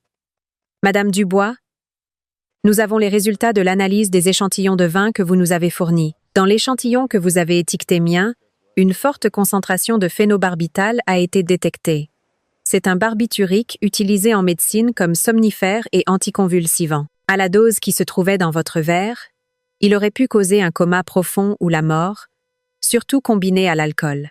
Et dans le verre de Mathieu, du vin pur, aucune substance étrangère. Donc je ne m'étais pas trompée. Le poison n'était que dans mon verre. Quelqu'un avait vraiment essayé de me tuer. Nous avons également examiné les documents financiers de votre mari, continua Fournier. L'information sur la perte d'emploi et le prêt considérable est confirmée. Nous avons aussi découvert qu'il rencontrait régulièrement une femme nommée Adrienne Lambert. La connaissez-vous? Oui, je l'ai rencontrée aujourd'hui. Elle a admis qu'ils avaient une liaison. Cela donne à votre mari un mobile très fort. Dette, une maîtresse, une assurance. Le schéma classique du meurtre d'un conjoint pour un gain financier. Mais il a bu lui-même le vin empoisonné. Pourquoi l'aurait-il fait s'il avait lui-même mis le poison? Peut être qu'il ne s'attendait pas à ce que vous lui proposiez d'échanger les verres. Peut être qu'il a été déconcerté et n'a pas pu refuser sans se trahir. Ou peut être que c'était un plan tordu pour paraître innocent en buvant le poison, mais dans une dose moindre, pour survivre. Cette version semblait trop compliquée, trop risquée. Mathieu serait-il capable d'une chose pareille? Nous continuons d'enquêter, dit Fournier. Mais je dois vous dire que pour l'instant, le principal suspect est votre mari. Nous avons suffisamment d'indices pour ouvrir une procédure pénale contre lui pour tentative de meurtre. Tentative de meurtre. Mon mari. L'homme avec qui j'avais vécu 18 ans, le père de mes enfants à naître, mon compagnon, mon ami, ou avais-je vécu tout ce temps avec un étranger que je ne connaissais pas du tout? Après avoir parlé à l'inspecteur, je ne tenais plus en place. Je marchais dans l'appartement, essayant de décider quoi faire ensuite. Croire Mathieu ou faire confiance aux faits qui pointaient tous vers sa culpabilité? Je me souvins de notre première rencontre, de notre mariage, toutes les années que nous avions passées ensemble. Étaient-ce des sentiments réels? Ou a-t-il joué le rôle du mari aimant tout ce temps, attendant le bon moment pour se débarrasser de moi? Non. Je ne pouvais pas le croire. Je ne voulais pas le croire. Mais alors qui? Si ce n'était pas Mathieu qui avait mis le poison dans mon vin, je me souvins soudain de l'ex-petite amie de Mathieu, Véronique Martin, que j'avais mentionnée à l'inspecteur. Il y a 18 ans. Elle avait beaucoup souffert de sa rupture avec Mathieu. Elle l'avait même menacé. Et si elle avait fomenté un plan de vengeance tout ce temps? Et si elle avait appris pour notre maison, notre vie, et avait décidé de se venger en enlevant à Mathieu sa femme? Cela semblait peu probable, mais dans cette situation, chaque piste méritait d'être explorée. Je trouvais Véronique sur le réseau social. Son profil était public, rempli de photos. Véronique avait changé avec les années.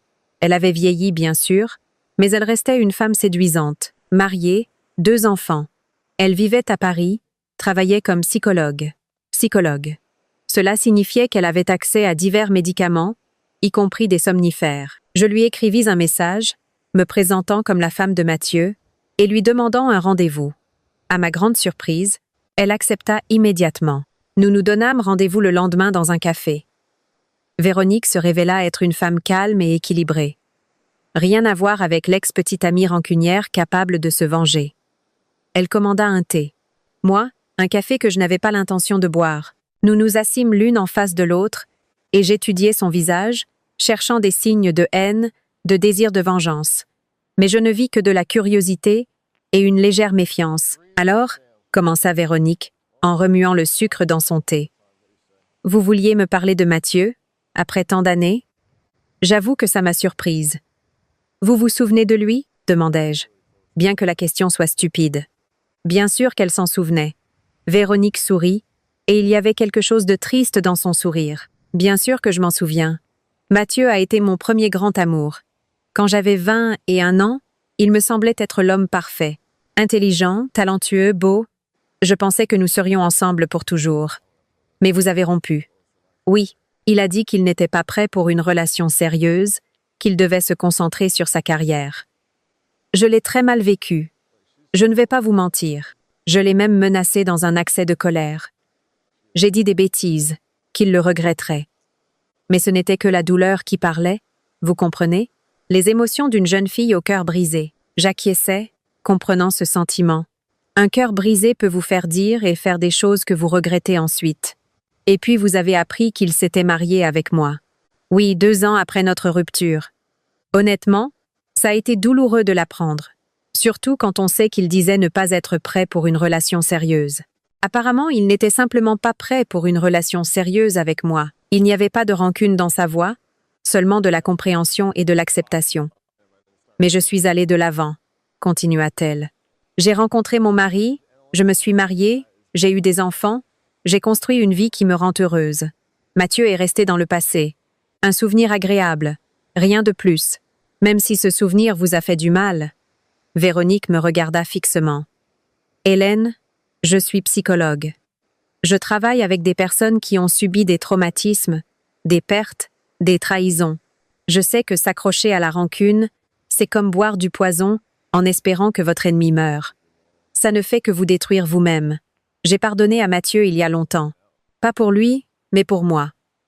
Ces paroles sonnaient sincères, et je commençais à douter de ma théorie. Cette femme calme et équilibrée pourrait-elle essayer de m'empoisonner par vengeance pour une rupture datant de si longtemps?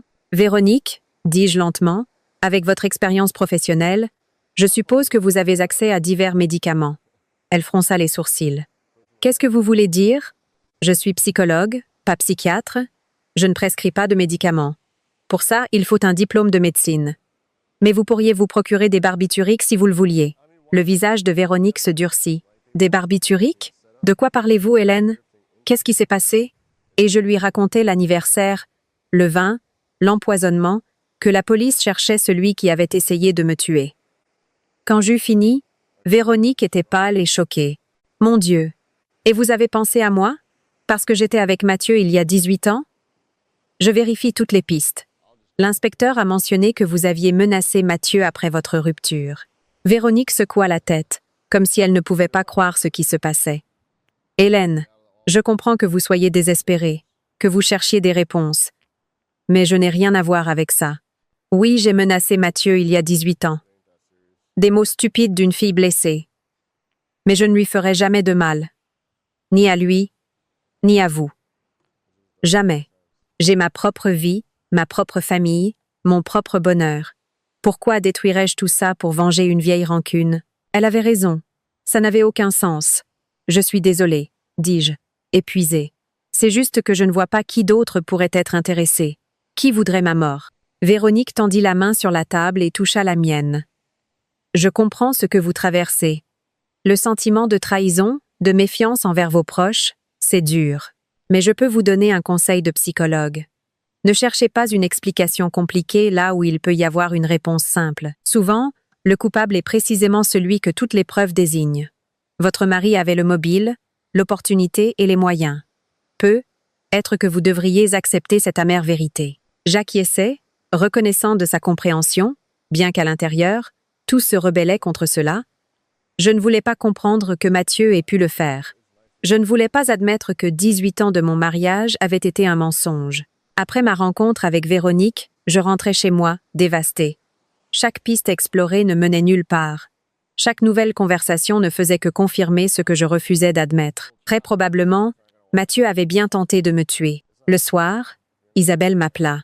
« Hélène, comment vas-tu? J'ai pensé à toi toute la journée. Tu veux que je vienne te tenir compagnie? » Je voulais refuser, dire que je pouvais me débrouiller seule, mais la vérité, c'est que je ne le pouvais pas. J'avais besoin de soutien, d'une épaule sur laquelle m'appuyer. « Oui, admis-je. S'il te plaît, viens. C'est trop dur d'être seule. » Isabelle arriva 1 heure plus tard avec un sac de course et une bouteille de vin rouge. En voyant mon visage, en voyant le vin, Elle sourit, embarrassée. « Pardon, je n'ai pas réfléchi. C'est l'habitude. »« Ce n'est rien, dis-je. Je ne le boirai simplement pas. » Nous nous assîmes dans la cuisine. Isabelle nous prépara un dîner léger, salade et omelette. Je mangeais automatiquement, presque sans rien savourer. Isabelle me racontait des choses de sa vie dans une autre ville, de son travail, des nouvelles personnes qu'elle avait rencontrées. J'écoutais à moitié, hochant la tête aux moments opportuns. « Hélène, dit-elle finalement, tu n'es pas avec moi. Qu'est-ce qui s'est passé aujourd'hui? Y a-t-il des nouvelles ?» Et je lui racontais les résultats des analyses, ma rencontre avec Adrienne, la conversation avec Véronique, que tous les chemins menaient à une seule conclusion. Mathieu était coupable. Isabelle écouta en silence. Son visage devenait de plus en plus sérieux. « Je suis vraiment désolée, Hélène, » dit-elle quand j'eus fini. « C'est horrible. La trahison fait toujours mal. Mais quand elle vient de la personne la plus proche, c'est tout simplement insupportable. Je n'arrive toujours pas à y croire, avouai-je. Une partie de moi espère encore que c'est une erreur, qu'on trouvera une autre explication. Mais tous les faits pointent vers lui. Je le sais, je le comprends avec ma tête, mais mon cœur refuse de l'accepter. » Isabelle se servit un verre de vin et en but une gorgée. « Et qu'est-ce que Mathieu lui-même en dit? Lui as-tu parlé depuis que tu connais ses mensonges? Il jure qu'il est innocent, qu'il a menti sur le travail, sur le prêt, qu'il a une liaison, mais qu'il n'a pas essayé de me tuer. Et tu le crois? » Je réfléchis. Est-ce que je le croyais? Je ne sais pas. Avant, je t'aurais dit oui sans hésiter. Mais maintenant, je ne sais pas si je peux faire confiance à mon propre jugement. Je n'ai pas remarqué son infidélité. Je n'ai pas remarqué qu'il avait perdu son travail, qu'il contractait un prêt. De toute évidence, je ne suis pas douée pour juger les gens, même mon propre mari. « Ne te blâme pas, » dit Isabelle doucement. « Quand les gens veulent cacher quelque chose, ils savent comment s'y prendre, surtout ceux qui te connaissent bien et savent ce que tu regardes et ce que tu ne regardes pas. » Ces paroles avaient du sens, mais je me sentais quand même stupide. Comment avais-je pu être si aveugle, si naïve? Nous parlâmes tard dans la nuit. Isabelle resta dormir dans la chambre d'amis. Elle ne voulait pas me laisser seule. Je la remerciais de sa présence, de ne pas avoir à rester dans cet appartement vide, complètement seule, à ressasser toutes ces pensées horribles. Le matin, quand je me réveillais, Isabelle était déjà dans la cuisine, préparant le petit déjeuner. L'odeur de café frais et de toast remplissait l'appartement, créant une illusion de normalité. « Bonjour » salua-t-elle en souriant. « Bien dormi ?»« Mal » admis-je. « J'ai fait des cauchemars toute la nuit.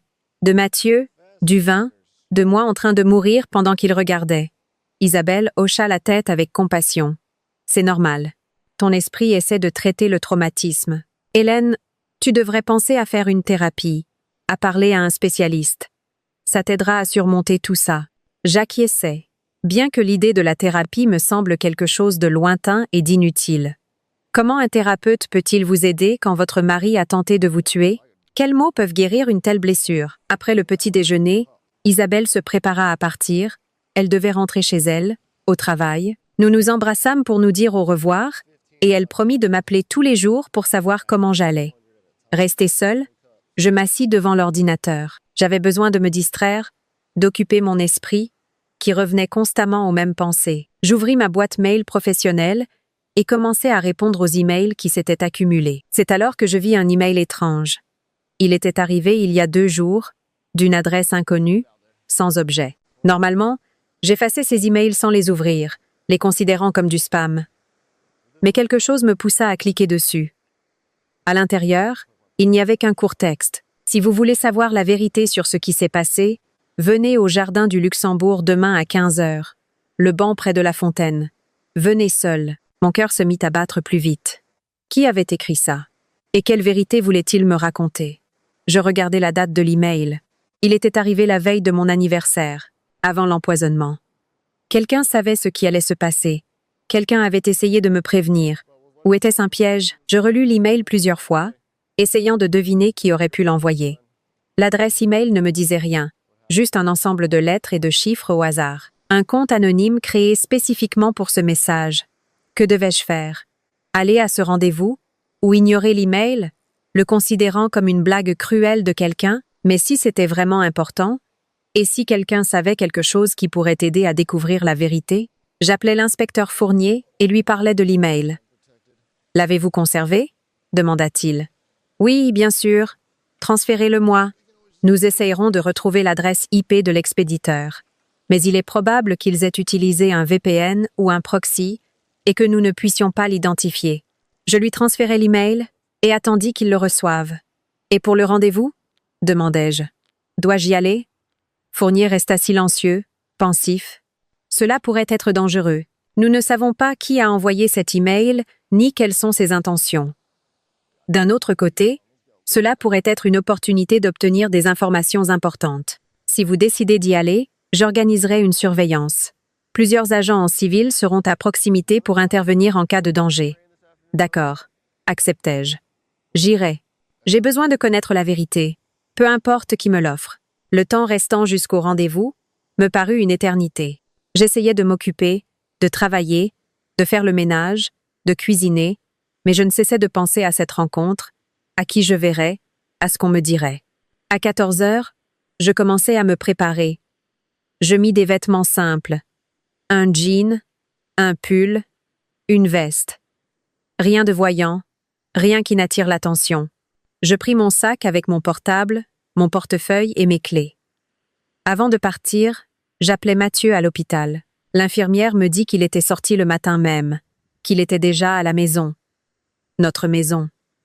Mais je ne voulais pas y retourner tant qu'il y serait, pas après tout ce que j'avais découvert. J'arrivai au jardin du Luxembourg 20 minutes avant l'heure. Je regardais autour de moi, essayant de repérer les policiers dont parlait Fournier. Je vis un homme avec un journal sur un banc voisin, une femme avec une poussette se promenant non loin de là. Ils pouvaient être des policiers ou de simples visiteurs.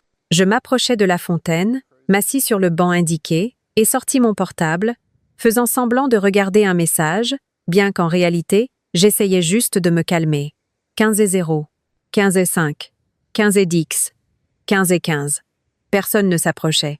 Je commençais à penser que c'était une blague cruelle, que personne ne viendrait, que j'avais perdu mon temps et mes nerfs pour rien. Et puis, une femme s'approcha du banc, jeune, environ 25 ans, avec des lunettes de soleil sombres et un foulard sur la tête. Elle s'assit à côté de moi, sans me regarder. « Hélène Dubois » demanda-t-elle à voix basse. « Oui. C'est vous qui m'avez écrit ?»« Oui. Merci d'être venue. Qui êtes-vous et que voulez-vous me dire ?» La femme resta silencieuse, comme si elle cherchait les mots justes. « Je m'appelle Camille. Je travaillais au cabinet d'architecte avec votre mari et Adrienne Lambert. Je sais quelque chose que vous ne savez pas. Quelque chose qui pourrait tout changer. » Mon cœur s'accéléra. « Parlez. » Camille regarda autour d'elle, vérifiant que personne ne pouvait nous entendre. Adrienne et Mathieu. Leur relation n'est pas ce qu'elle semble être. Ce n'est pas juste la romance de deux personnes solitaires qui ont trouvé du réconfort l'un auprès de l'autre après avoir perdu leur travail. Et qu'est-ce que c'est? Adrienne a tout planifié. Elle a appris que vous et Mathieu aviez souscrit des assurances-vie importantes. Je ne sais pas comment, peu. Être hâtée, elle a entendu une conversation. Peu. Être hâtée, elle vu les documents. Et elle a décidé d'en profiter. Elle a séduit Mathieu, l'a fait tomber amoureux d'elle. Et puis, elle a commencé à lui inculquer l'idée que la seule façon d'être ensemble était de se débarrasser de vous. J'écoutais, n'en croyant pas mes oreilles. Vous voulez dire qu'Adrienne a manipulé Mathieu? Qu'elle l'a forcé à essayer de me tuer? Pas exactement. Mathieu n'a pas essayé de vous tuer. C'est Adrienne. Le monde autour de moi s'arrêta. Quoi? Le jour de votre anniversaire, Adrienne est allée chez vous. Elle savait que Mathieu préparait le dîner de fête. Elle connaissait votre tradition du vin. Elle y est allée sous prétexte de devoir récupérer des documents que Mathieu avait oubliés chez elle. Il lui a ouvert la porte. Ils ont parlé quelques minutes sur le seuil, puis il est retourné à la cuisine. Adrienne est restée dans l'entrée, soi-disant pour mettre ses chaussures, mais au lieu de ça, elle est allée dans le salon, où Mathieu avait déjà servi le vin dans les verres, et elle a ajouté les barbituriques à votre verre. Je ne pouvais plus respirer, je ne pouvais plus penser. Adrienne. La maîtresse de mon mari. C'est elle qui avait essayé de me tuer. Comment le savez-vous? Y étiez-vous? Non, mais Adrienne me l'a raconté.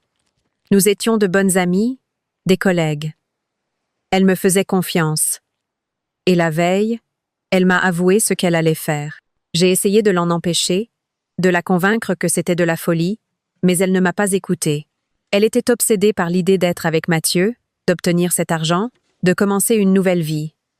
Et vous n'avez rien fait? Vous ne m'avez pas prévenu? Vous n'avez pas prévenu la police? Camille baissa la tête. Je ne pensais pas qu'elle le ferait vraiment. Je pensais que c'était juste un fantasme, des émotions qui passeraient. Mais quand j'ai appris ce qui s'était passé, que votre mari avait été hospitalisé pour intoxication, j'ai compris qu'elle l'avait vraiment fait. Et j'ai eu peur. Peur que si je parlais, Adrienne sache que c'était moi et que je puisse alors être la prochaine victime. Mais vous m'avez écrit. Oui, parce que je ne peux pas vivre avec ça. Je ne peux pas savoir qu'un homme innocent peut souffrir à cause de mon silence. Votre mari n'a pas essayé de vous tuer, Hélène. Oui, il a menti. Oui, il vous a trompé.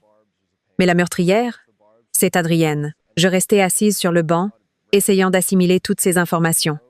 Adrienne, la calme et belle Adrienne, qui s'était assise à côté de moi dans le parc et m'avait dit que Mathieu m'aimait malgré tout. Elle avait menti, manipulé, tenté de me tuer. Avez-vous des preuves? Quelque chose qui corrobore vos paroles? Camille secoua la tête. Non, juste mon témoignage. Adrienne me l'a raconté oralement. Ni enregistrement, ni message. Elle est trop intelligente pour ça. C'est donc juste votre parole contre la sienne. Je sais. C'est pour ça que j'avais peur d'aller à la police. Sans preuve, ils ne peuvent rien faire. Mais je pensais que vous deviez savoir. Que vous aviez le droit de savoir la vérité. Je regardais cette jeune femme qui prenait des risques en me rencontrant, en me racontant tout. Merci, dis-je sincèrement, d'avoir eu le courage de me le dire. Qu'allez-vous faire? Demanda Camille. Je ne sais pas. Mais je trouverai un moyen de prouver qu'Adrienne est coupable. Je ne la laisserai pas s'en tirer comme ça. Camille hocha la tête et se leva du banc. Faites attention. Adrienne est intelligente et impitoyable. Elle ne reculera devant rien pour obtenir ce qu'elle veut. Elle partit, disparaissant dans la foule du parc, et je restai assise, méditant sur ce que j'avais entendu. L'homme au journal s'approcha de moi. C'était l'un des policiers. Madame Dubois, nous avons tout enregistré. La conversation a été enregistrée en audio. Cela pourrait servir de preuve. Mais elle a dit qu'elle n'avait pas de preuve contre Adrienne. Juste ses paroles, son témoignage. C'est déjà une preuve. Nous pouvons interroger Adrienne, vérifier son alibi pour l'heure du crime, enquêter sur ses mouvements bancaires à la recherche de l'achat de barbiturique. Si elle est coupable, nous trouverons les indices. J'acquiesçais, sentant l'espoir renaître en moi. Peu, être que Mathieu était vraiment innocent, peu, être que notre mariage pouvait être sauvé. Peu, être que tout n'était pas perdu. Cet après-midi-là, je rencontrai Mathieu. Il était rentré à la maison après sa sortie de l'hôpital, et nous avions convenu de parler sérieusement de tout ce qui s'était passé. Il semblait fatigué, vieilli. Des cernes, une barbe d'un jour, les épaules voûtées. Rien à voir avec l'architecte sûr de lui et prospère que j'avais épousé il y a 18 ans. Nous nous assîmes dans le salon, là où quelques jours plus tôt, nous avions célébré mon anniversaire. La table était propre. Aucune trace de cette nuit terrible. Hélène, commença Mathieu. Je sais que je t'ai causé beaucoup de douleur avec mes mensonges, avec ma trahison. Et je ne te demande pas pardon, parce que je sais que je ne le mérite pas. Mais je veux que tu saches. Je n'ai jamais essayé de te tuer. Jamais. L'idée seule m'est absurde et insupportable. Je sais, dis-je. Et je lui racontai ma rencontre avec Camille, ce que j'avais découvert sur Adrienne. Au fur et à mesure que je parlais, le visage de Mathieu changeait. D'abord l'incrédulité, puis le choc, puis la colère. Adrienne, c'est elle qui a fait ça. Elle a essayé de te tuer. Oui, et elle t'a probablement manipulé pour que tu sois son complice sans même le savoir. Mathieu se couvrit le visage de ses mains. Mon Dieu, quel idiot. Quel idiot aveugle et crédule. Tu n'es pas responsable d'avoir été manipulé, dis-je. Bien qu'une partie de moi soit toujours en colère contre lui pour les mensonges, pour l'infidélité, pour tout. Mais tu es responsable de m'avoir trompé, de m'avoir menti sur tout le reste. Je sais. Et je comprendrai si tu ne peux pas me pardonner. Si tu veux le divorce. Divorce. Ce mot flottait entre nous. Il y a une semaine. L'idée du divorce me semblait impensable. Mais maintenant, je ne sais pas ce que je veux, Mathieu, admis-je. J'ai besoin de temps pour réfléchir à tout, pour comprendre mes sentiments, pour surmonter ce traumatisme. Je comprends. J'attendrai le temps qu'il faudra. Nous restâmes silencieux, chacun plongé dans ses pensées. Puis Mathieu dit, « Je vais partir.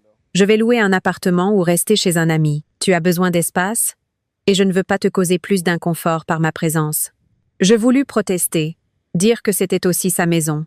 Mais la vérité, c'est que j'avais vraiment besoin d'être seule, sans lui, sans le rappel de ce qui s'était passé. « Merci, » dis-je à voix basse. Le lendemain, l'inspecteur Fournier me convoqua au commissariat. « Nous avons des nouvelles, » dit-il quand j'entrai dans son bureau. Nous avons interrogé Adrienne Lambert. Au début, elle a tout nié. Mais quand nous lui avons dit que nous avions un témoin, elle a commencé à hésiter. Et puis, nous avons trouvé une preuve. Laquelle? Adrienne a acheté du phénobarbital sur Internet, auprès d'un fournisseur illégal. Nous avons trouvé la correspondance dans son courrier électronique qu'elle pensait avoir effacé. Mais rien ne s'efface vraiment sur Internet si on sait où chercher. Mon cœur battit plus fort. C'était donc bien elle? Oui. Elle a tout avoué. Elle a raconté comment elle a planifié, comment elle a appris pour les assurances, comment elle a manipulé votre mari. Elle a dit que l'idée lui était venue quand elle a réalisé que Mathieu ne divorcerait jamais de vous volontairement, qu'il était trop attaché à vous malgré leur liaison. Elle a décidé que la seule façon d'être avec lui était de se débarrasser de vous. Et au passage, d'empocher l'argent de l'assurance. J'écoutais, ressentant un mélange de soulagement et d'horreur. Soulagement, parce que Mathieu était innocent, que notre mariage ne reposait pas sur son désir de me tuer. Et horreur, en pensant que quelqu'un pouvait planifier mon meurtre avec un tel sang-froid. Que va-t-il lui arriver? Elle a été arrêtée. Elle est inculpée de tentative de meurtre. Compte tenu de la préméditation et de la froideur de l'exécution, elle encourt une peine considérable, de 10 à 15 ans, peut être plus, j'acquiesçai. Justice avait été rendue. La coupable avait été punie. Mais pourquoi ne ressentais-je aucune satisfaction? Pourquoi à l'intérieur il n'y avait qu'un vide? Votre mari est complètement blanchi de tout soupçon, continua Fournier. Bien sûr, ses actions, le mensonge sur le travail, la liaison, sont votre affaire, mais elles n'ont rien à voir avec le crime. Merci, dis-je, pour tout, pour avoir trouvé la vérité. En sortant du commissariat, je me sentais étrange, comme si un chapitre de ma vie s'était terminé, mais je ne savais pas ce qui allait suivre. Mathieu n'était pas coupable de tentative de meurtre, mais il était coupable d'infidélité, de mensonge, d'avoir détruit la confiance entre nous. Pourrais-je lui pardonner? Voulais-je lui pardonner? Je n'avais pas la réponse à ces questions. À la maison, je trouvais une lettre de Mathieu. Il l'avait écrite à la main et l'avait laissée sur la table de la cuisine avant de partir. « Hélène, ma chère Hélène, je sais que je ne mérite pas ton pardon. Je sais que j'ai détruit ta confiance, que je t'ai causé une douleur insupportable, et je comprendrai si tu ne veux plus jamais me revoir. Mais je veux que tu saches que je t'aime. Je t'ai toujours aimé, même quand je te mentais, même quand je te trompais. Au fond de mon âme, je savais que tu étais la personne la plus importante de ma vie. Adrienne était une erreur, une faiblesse, une tentative de fuir la honte, la peur, mon sentiment d'inutilité après avoir perdu mon travail. Mais ce n'est pas une excuse, c'est juste un fait. Je vais travailler sur moi-même, aller voir un psychologue, faire tout mon possible pour devenir une meilleure personne. Pas pour toi, bien que bien sûr aussi pour toi, mais principalement pour moi, parce que je ne veux plus jamais être cette personne qui trahit ses proches. J'attendrai le temps qu'il faudra. Et si jamais tu décides de me donner une autre chance, je ferai tout mon possible pour mériter cette confiance. Ton Mathieu. Je lus la lettre plusieurs fois, sentant les larmes rouler sur mes joues. Il m'aimait, malgré tout. Mais l'amour était-il suffisant pour reconstruire ce qui avait été brisé? Les jours se transformèrent en semaines. Je repris ma vie normale. Travail, maison, rencontres sporadiques avec des amis. Mathieu appelait parfois, me demandait comment j'allais, me proposait de nous voir pour parler. J'acceptais. Nous nous voyions dans des cafés, nous nous promenions dans le parc, nous parlions de tout et de rien, avec prudence, comme deux étrangers qui apprennent à se connaître. Il allait vraiment chez le psychologue. Il travaillait sur lui-même. Je voyais les changements. Il était devenu plus ouvert, plus disposé à parler de ses sentiments, de ses peurs, de ses faiblesses. Il n'essayait plus d'être parfait, ne cachait plus ses problèmes. Et peu à peu, très lentement, quelque chose en moi commença à changer. La colère s'estompait, laissant place à la compréhension. La douleur s'atténuait, se transformant en une triste acceptation. Je ne savais pas si nous pourrions un jour redevenir ce que nous étions.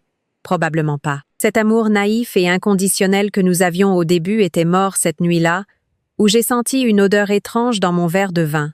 Mais être que nous pouvions construire quelque chose de nouveau, plus mature, plus conscient, basé non pas sur des illusions, mais sur la réalité, sur la compréhension que les gens sont imparfaits, qu'ils font des erreurs, qu'ils peuvent faire du mal même à ceux qu'ils aiment, et que le pardon, ce n'est pas oublier, ce n'est pas justifié. C'est le choix de lâcher la colère, de se libérer du fardeau de la rancune. Pas pour l'autre, mais pour soi-même.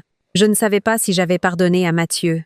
Je n'étais pas sûre de pouvoir lui faire à nouveau pleinement confiance, mais je savais une chose. Je voulais essayer. Je voulais nous donner une chance. 3 mois passèrent depuis ce terrible anniversaire. Adrienne était en détention préventive, en attente de son procès.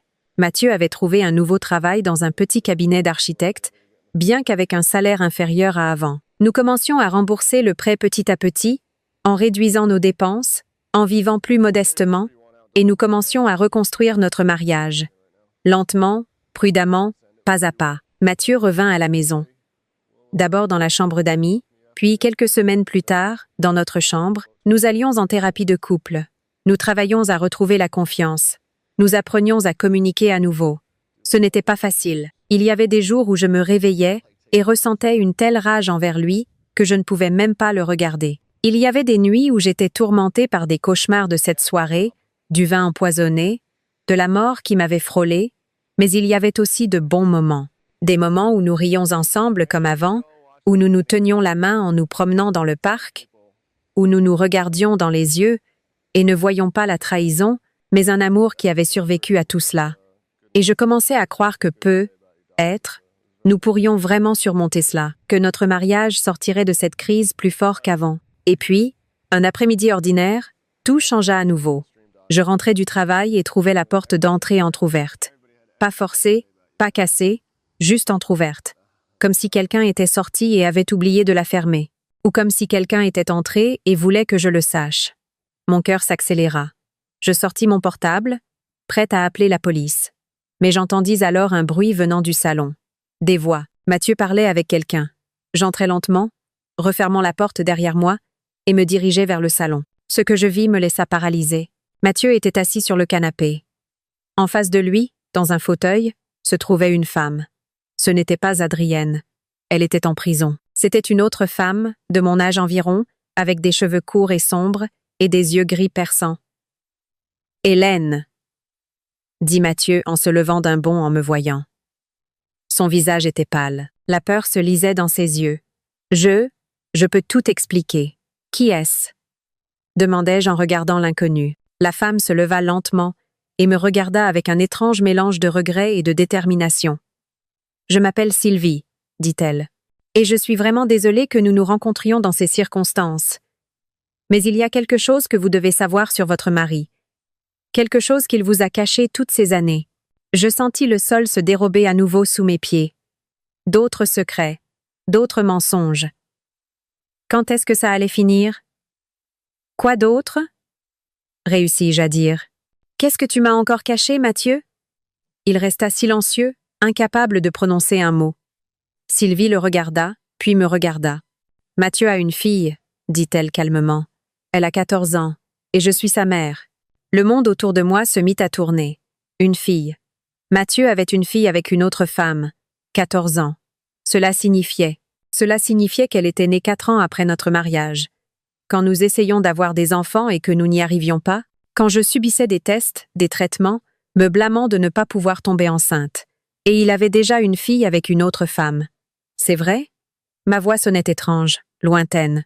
Mathieu, dis-moi que ce n'est pas vrai. Il se couvrit le visage de ses mains, et à son silence, je compris. C'était vrai. Mon mari, qui m'avait juré son amour, qui avait promis de s'amender, avec qui j'essayais de reconstruire notre mariage, avait une fille avec une autre femme, une fille dont j'ignorais l'existence depuis 14 ans, et à ce moment-là, je compris que ce n'était pas encore la fin. L'histoire qui avait commencé avec un vin empoisonné le jour de mon anniversaire n'était que la partie émergée de l'iceberg. En dessous se cachaient des couches de mensonges, de trahison et de secrets que je ne soupçonnais même pas. et je devrais tous les découvrir si je voulais comprendre qui était vraiment mon mari, et qui j'avais été, moi, pendant toutes ces années. Une épouse aimée, ou simplement une couverture commode pour sa double vie. Je me laissais lentement tomber sur le canapé, sentant mes jambes me lâcher. Sylvie était toujours debout, me regardant avec la même expression de regret. Mathieu était assis, la tête entre les mains, incapable de lever les yeux. « Racontez-moi tout, dis-je, et ma voix sonna étonnamment calme, compte tenu de la tempête d'émotions que je ressentais à l'intérieur. Depuis le début, n'omettez rien. J'ai le droit de savoir la vérité. » Sylvie se rassit dans le fauteuil et joignit les mains sur ses genoux. Elle semblait fatiguée, comme si elle portait ce fardeau depuis trop longtemps. « J'ai rencontré Mathieu il y a 15 ans, commença-t-elle. J'étais architecte d'intérieur, et lui, architecte. Nous nous sommes rencontrés sur un projet, nous sommes devenus proches. Je savais qu'il était marié, mais je suis tombée amoureuse. Je pensais que ce ne serait que le temps du projet, que quand il serait terminé, tout finirait de soi-même. Mais ce n'est pas ce qui s'est passé. J'écoutais, sentant chaque mot s'enfoncer en moi comme un couteau aiguisé. Quand j'ai réalisé que j'étais enceinte, je le lui ai dit. Il a été choqué. Il m'a proposé de l'argent pour un avortement. Mais je n'ai pas pu. Je voulais cet enfant, même si son père ne pouvait pas être à ses côtés. Pourquoi ne me l'as-tu pas dit? Je regardai Mathieu, et il leva enfin les yeux. Ses yeux reflétaient une telle douleur, une telle honte, que pendant un instant, j'eus pitié de lui. Mais juste un instant. Parce que je suis un lâche, dit-il d'une voix rauque. Parce que j'avais peur de te perdre. Peur que tu partes, que notre mariage s'effondre. Sylvie a accepté de garder le silence, d'élever notre fille seule. Je lui versais une pension, je la voyais de temps en temps, mais tu ne savais rien. Toutes ces années, murmurai-je. 15 ans. Pendant que nous essayions d'avoir un enfant, pendant que je me blâmais d'être stérile, pendant que je subissais des traitements, des tests, tu avais déjà une fille. Je sais ce que ça implique. Sylvie se pencha en avant. Je n'essaie pas de me justifier ni de justifier Mathieu. Ce que nous avons fait était mal. Mais je ne suis pas venue ici sans raison. Il y a une raison pour laquelle je ne peux plus garder le silence. Quelle raison? Ma fille. Notre fille, Danielle. Elle a besoin d'une opération. Une opération du cœur, urgente. Sans elle, elle ne vivra pas plus d'1 an. L'opération coûte 50 000 €. Je n'ai pas cet argent. Mathieu non plus ne peut pas le payer, surtout après le prêt que vous avez contracté. Je regardais Mathieu. Sur son visage se lisait l'agonie. Tu savais ça? Pour l'opération? Sylvie me l'a dit il y a 1 mois. J'ai essayé de trouver l'argent. J'ai contacté des fondations, j'ai demandé d'autres prêts, mais ils m'ont tous été refusés. Nous avons déjà un gros prêt, nous ne pouvons pas en assumer un autre. Je ne savais pas quoi faire. Il y a 1 mois, avant qu'Adrienne n'essaie de m'empoisonner. Donc, pendant tout ce temps, pendant que nous reconstruisions notre mariage, pendant que je pensais que nous avancions vers la guérison, il portait ce fardeau seul. Le secret de sa fille, le fait que la petite fille était en train de mourir et qu'il ne pouvait pas l'aider. Pourquoi ne me l'as-tu pas dit? Ma voix se brisa. Même maintenant, après tout ce qui s'est passé, après avoir promis que nous serions honnêtes l'un envers l'autre? Parce que je n'avais pas le droit de te demander de l'aide, répondit Mathieu. Après tout ce que je t'ai fait. Après la trahison, les mensonges. Comment pouvais-je venir et te dire « J'ai une fille avec une autre femme et j'ai besoin d'argent pour lui sauver la vie ?» Il avait raison. Il n'avait vraiment pas le droit de le demander. Mais maintenant, il le demandait. Et je devais décider quoi faire de cette information. « Sylvie ?» dis-je en me tournant vers elle. « Pourquoi maintenant? Pourquoi avez-vous décidé de me le dire? Parce qu'il ne reste plus de temps. Les médecins disent que l'opération doit avoir lieu dans les 2 prochains mois, sinon il sera trop tard. J'ai tout essayé. Les fondations, les collectes de fonds sur Internet, les demandes d'aide publique. Mais 50 000 €, c'est trop pour une mère célibataire. Et j'ai pensé à l'assurance. Mon cœur fit un bond. L'assurance. Mathieu m'a raconté que vous aviez des assurances vie d'1 demi-million chacune. Je ne demande pas tout, mais si vous pouviez aider, même en partie. Danielle n'est coupable de rien. Elle n'a pas choisi de naître d'une liaison. C'est juste une enfant qui veut vivre. Je regardais cette femme qui avait détruit ma famille il y a 15 ans, et je vis dans ses yeux le désespoir d'une mère prête à tout pour sa fille. Et je pensais à cette fille de 14 ans que je n'avais jamais vue, qui ne connaissait pas mon existence, mais qui était la fille de mon mari. Une enfant innocente, prise au piège des erreurs des autres. Vous voulez que je vous donne de l'argent pour l'opération de la fille de mon mari avec une autre femme? Dis-je lentement. C'est ce que vous me demandez. Sylvie hocha la tête, sans détourner le regard. Je sais ce que ça implique. Je sais que je n'ai pas le droit de le demander. Mais je n'ai pas d'autre choix. Daniel, c'est tout ce que j'ai. Je ferai n'importe quoi pour la sauver. N'importe quoi. Je me levai, m'approchai de la fenêtre et regardai la ville au crépuscule. Les lumières aux fenêtres, la vie qui continuait malgré tout. Dans ma tête, des sentiments contradictoires se battaient. La colère envers Mathieu pour un autre mensonge, une autre trahison. La pitié pour une enfant innocente qui payait pour les péchés des adultes. L'amertume en réalisant que c'était pour ça que Mathieu et moi n'avions pas pu avoir d'enfant. Parce qu'il avait déjà une fille qu'il me cachait, Hélène. Mathieu s'approcha de moi. Je ne te demande pas d'aider. Je n'en ai pas le droit. Mais s'il y a la moindre chance, Daniel n'est pas coupable de nos problèmes. C'est juste une enfant. Une enfant dont tu ne m'as pas parlé pendant 15 ans. Je sais. Et je comprendrai si tu dis non. Je comprendrai si tu divorces de moi maintenant et que tu ne veux plus jamais me revoir. Je le mérite. Mais Daniel, elle ne mérite pas de mourir pour mes erreurs. Je fermai les yeux, essayant d'écouter ma voix intérieure au milieu de tout ce chaos. Que devais-je faire? Aider la fille de mon mari avec une autre femme? Ou refuser, me protéger moi-même, poser les limites que j'aurais dû poser il y a bien longtemps? Je veux la rencontrer, dis-je soudain, surprise par mes propres mots. Daniel, avant de prendre une décision, j'ai besoin de la voir. Sylvie et Mathieu se regardèrent. Bien sûr, acquiesça Sylvie. Quand vous voulez. Dès maintenant? Non. Demain, décidai-je. J'ai besoin de cette nuit pour réfléchir. Demain à 14 heures. Dites-moi où. Sylvie me donna l'adresse de l'hôpital où se trouvait Daniel. Ils partirent ensemble, me laissant seule dans un appartement que je ne sentais plus comme mon foyer. Je m'assis sur le canapé, me couvris le visage de mes mains et me permis de pleurer. Pour la première fois depuis tous ces mois, je ne pleurais pas de rage ni de rancune, mais de pure tristesse. Tristesse pour les années perdues, pour les illusions brisées, pour le mariage qui n'existait plus. Le lendemain, j'allai à l'hôpital. Sylvie m'attendait à l'entrée. Nous parcourûmes un long couloir jusqu'au service de cardiologie, et à chaque pas, mon cœur battait plus vite. Que dirais-je à cette fille? Comment la regarderais-je dans les yeux? Daniel était dans une chambre, reliée à des moniteurs. Quand j'entrai, elle leva les yeux vers moi, et je restai figée. Mon Dieu, c'était la copie exacte de Mathieu. Les mêmes yeux marrons, la même forme de visage, le même sourire, bien qu'il soit maintenant pâle et faible. « Bonjour », dit-elle. « Vous devez être Hélène. Maman m'a dit que vous viendriez. »« Bonjour, Daniel. »« Oui, c'est moi. » Je m'assis sur la chaise à côté du lit. Sylvie, avec beaucoup de tact, sortit de la chambre, nous laissant seuls. « Alors, vous êtes la femme de mon père, » dit Daniel. Et dans sa voix, il n'y avait aucun reproche, seulement de la curiosité. « Ça sonne bizarre, père. J'ai l'habitude de penser à lui seulement comme oncle Mathieu, qui vient en visite. Il te rendait visite parfois? » Parfois. Pour mon anniversaire, pour Noël. Il apportait des cadeaux. Il me demandait comment ça allait à l'école.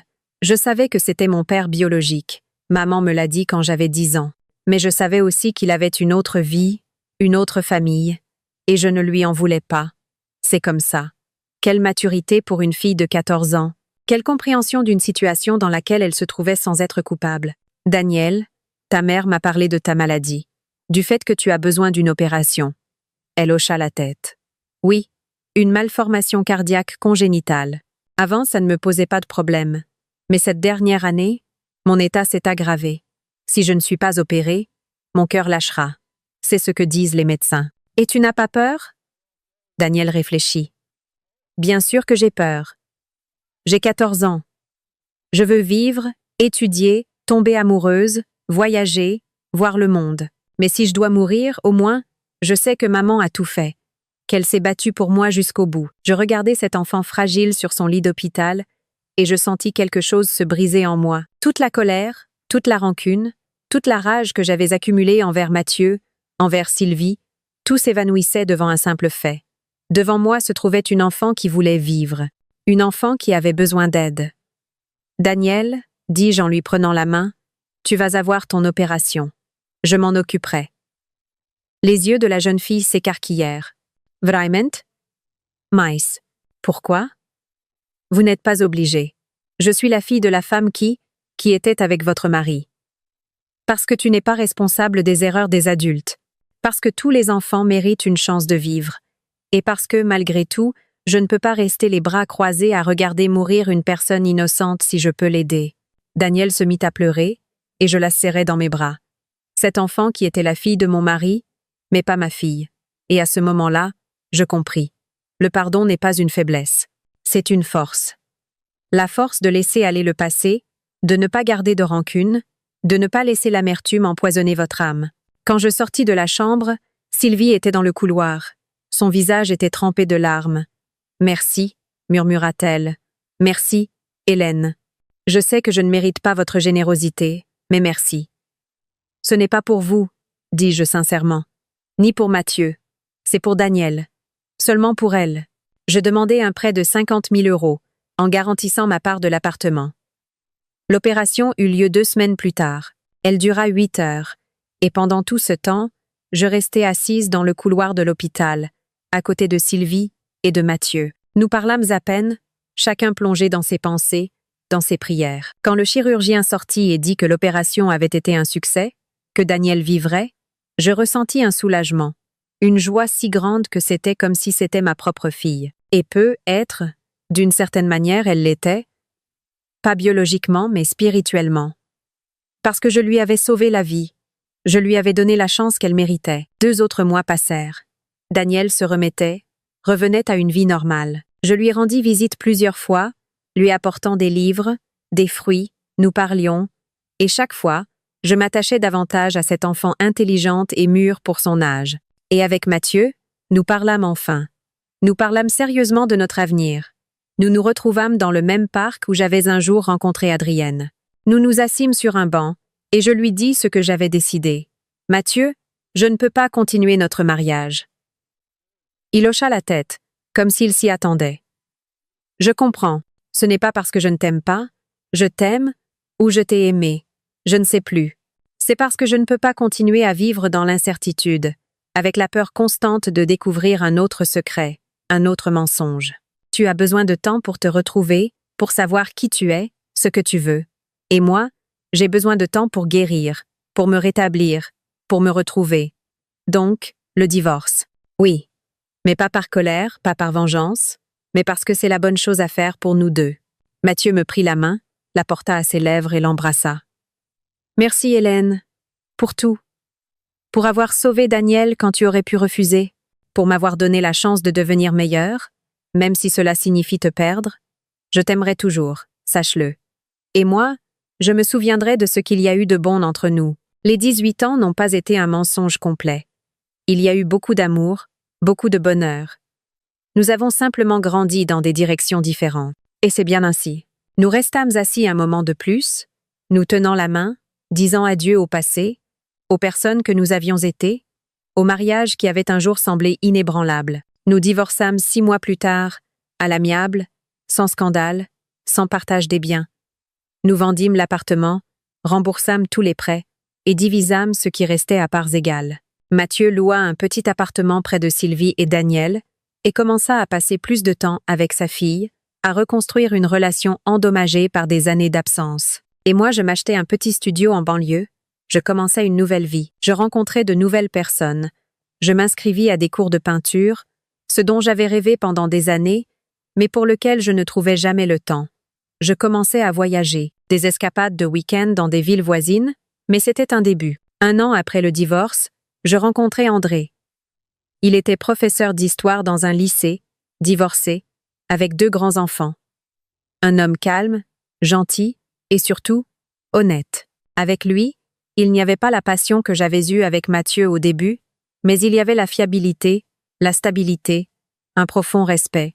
Pas de secret, pas de zone d'ombre. Nous commençâmes à sortir ensemble, lentement, sans nous presser. Je n'étais pas pressée de prendre de nouveaux engagements, de me remarier. Je profitais simplement de la compagnie, des conversations, des promenades ensemble, et Mathieu se maria avec Sylvie 2 ans après notre divorce. Pas par amour, comme il me l'avoua lors de l'une de nos rares rencontres, mais par sens des responsabilités, par désir de donner à Daniel une vraie famille. Ils étaient heureux à leur manière, un bonheur tranquille, sans grandes émotions, mais avec une profonde compréhension mutuelle. Quant à Adrienne, elle écopa de 12 ans de prison pour tentative de meurtre. Je ne ressentais pour elle ni rage ni désir de vengeance. Seulement le soulagement que justice ait été faite. Maintenant, assise près de la fenêtre de mon petit appartement, buvant un café et regardant le lever du soleil, je pense au chemin que j'ai parcouru, à cet anniversaire où tout a basculé, à l'odeur étrange du vin qui m'a sauvé la vie, à l'échange de verres qui a révélé la vérité. Parfois, la vie nous brise pour nous rendre plus forts. Parfois, la trahison fait plus mal que la douleur physique. Mais à la fin, nous avons toujours le choix. Rester ancré dans la rancune et l'amertume, ou aller de l'avant. Pardonner, non pas pour les autres, mais pour nous-mêmes. J'ai choisi la seconde option. Et bien que le chemin ait été douloureux, bien qu'il y ait eu beaucoup de larmes et de nuits blanches, je ne regrette rien. Car maintenant, je me connais mieux. Je connais ma force, mes limites, ma capacité de compassion, même là où on ne l'attend pas. Et quand des années plus tard, au mariage de Daniel, une jeune femme belle et en bonne santé avec un avenir brillant devant elle, s'approcha de moi, me serra dans ses bras et me murmura « Merci pour la vie ». Je compris que tout en avait valu la peine. Chaque larme, chaque nuit blanche, chaque décision douloureuse. Car au final, le sens de la vie n'est pas d'éviter la douleur, mais de la traverser et de sortir de l'autre côté en étant une meilleure personne que vous ne l'étiez. Mon histoire a commencé avec un vin empoisonné et un échange de verres, mais elle s'est terminée par la guérison, le pardon et une nouvelle vie que j'ai construite de mes propres mains. Et c'est la chose la plus précieuse que j'ai pu tirer de tout ce cauchemar.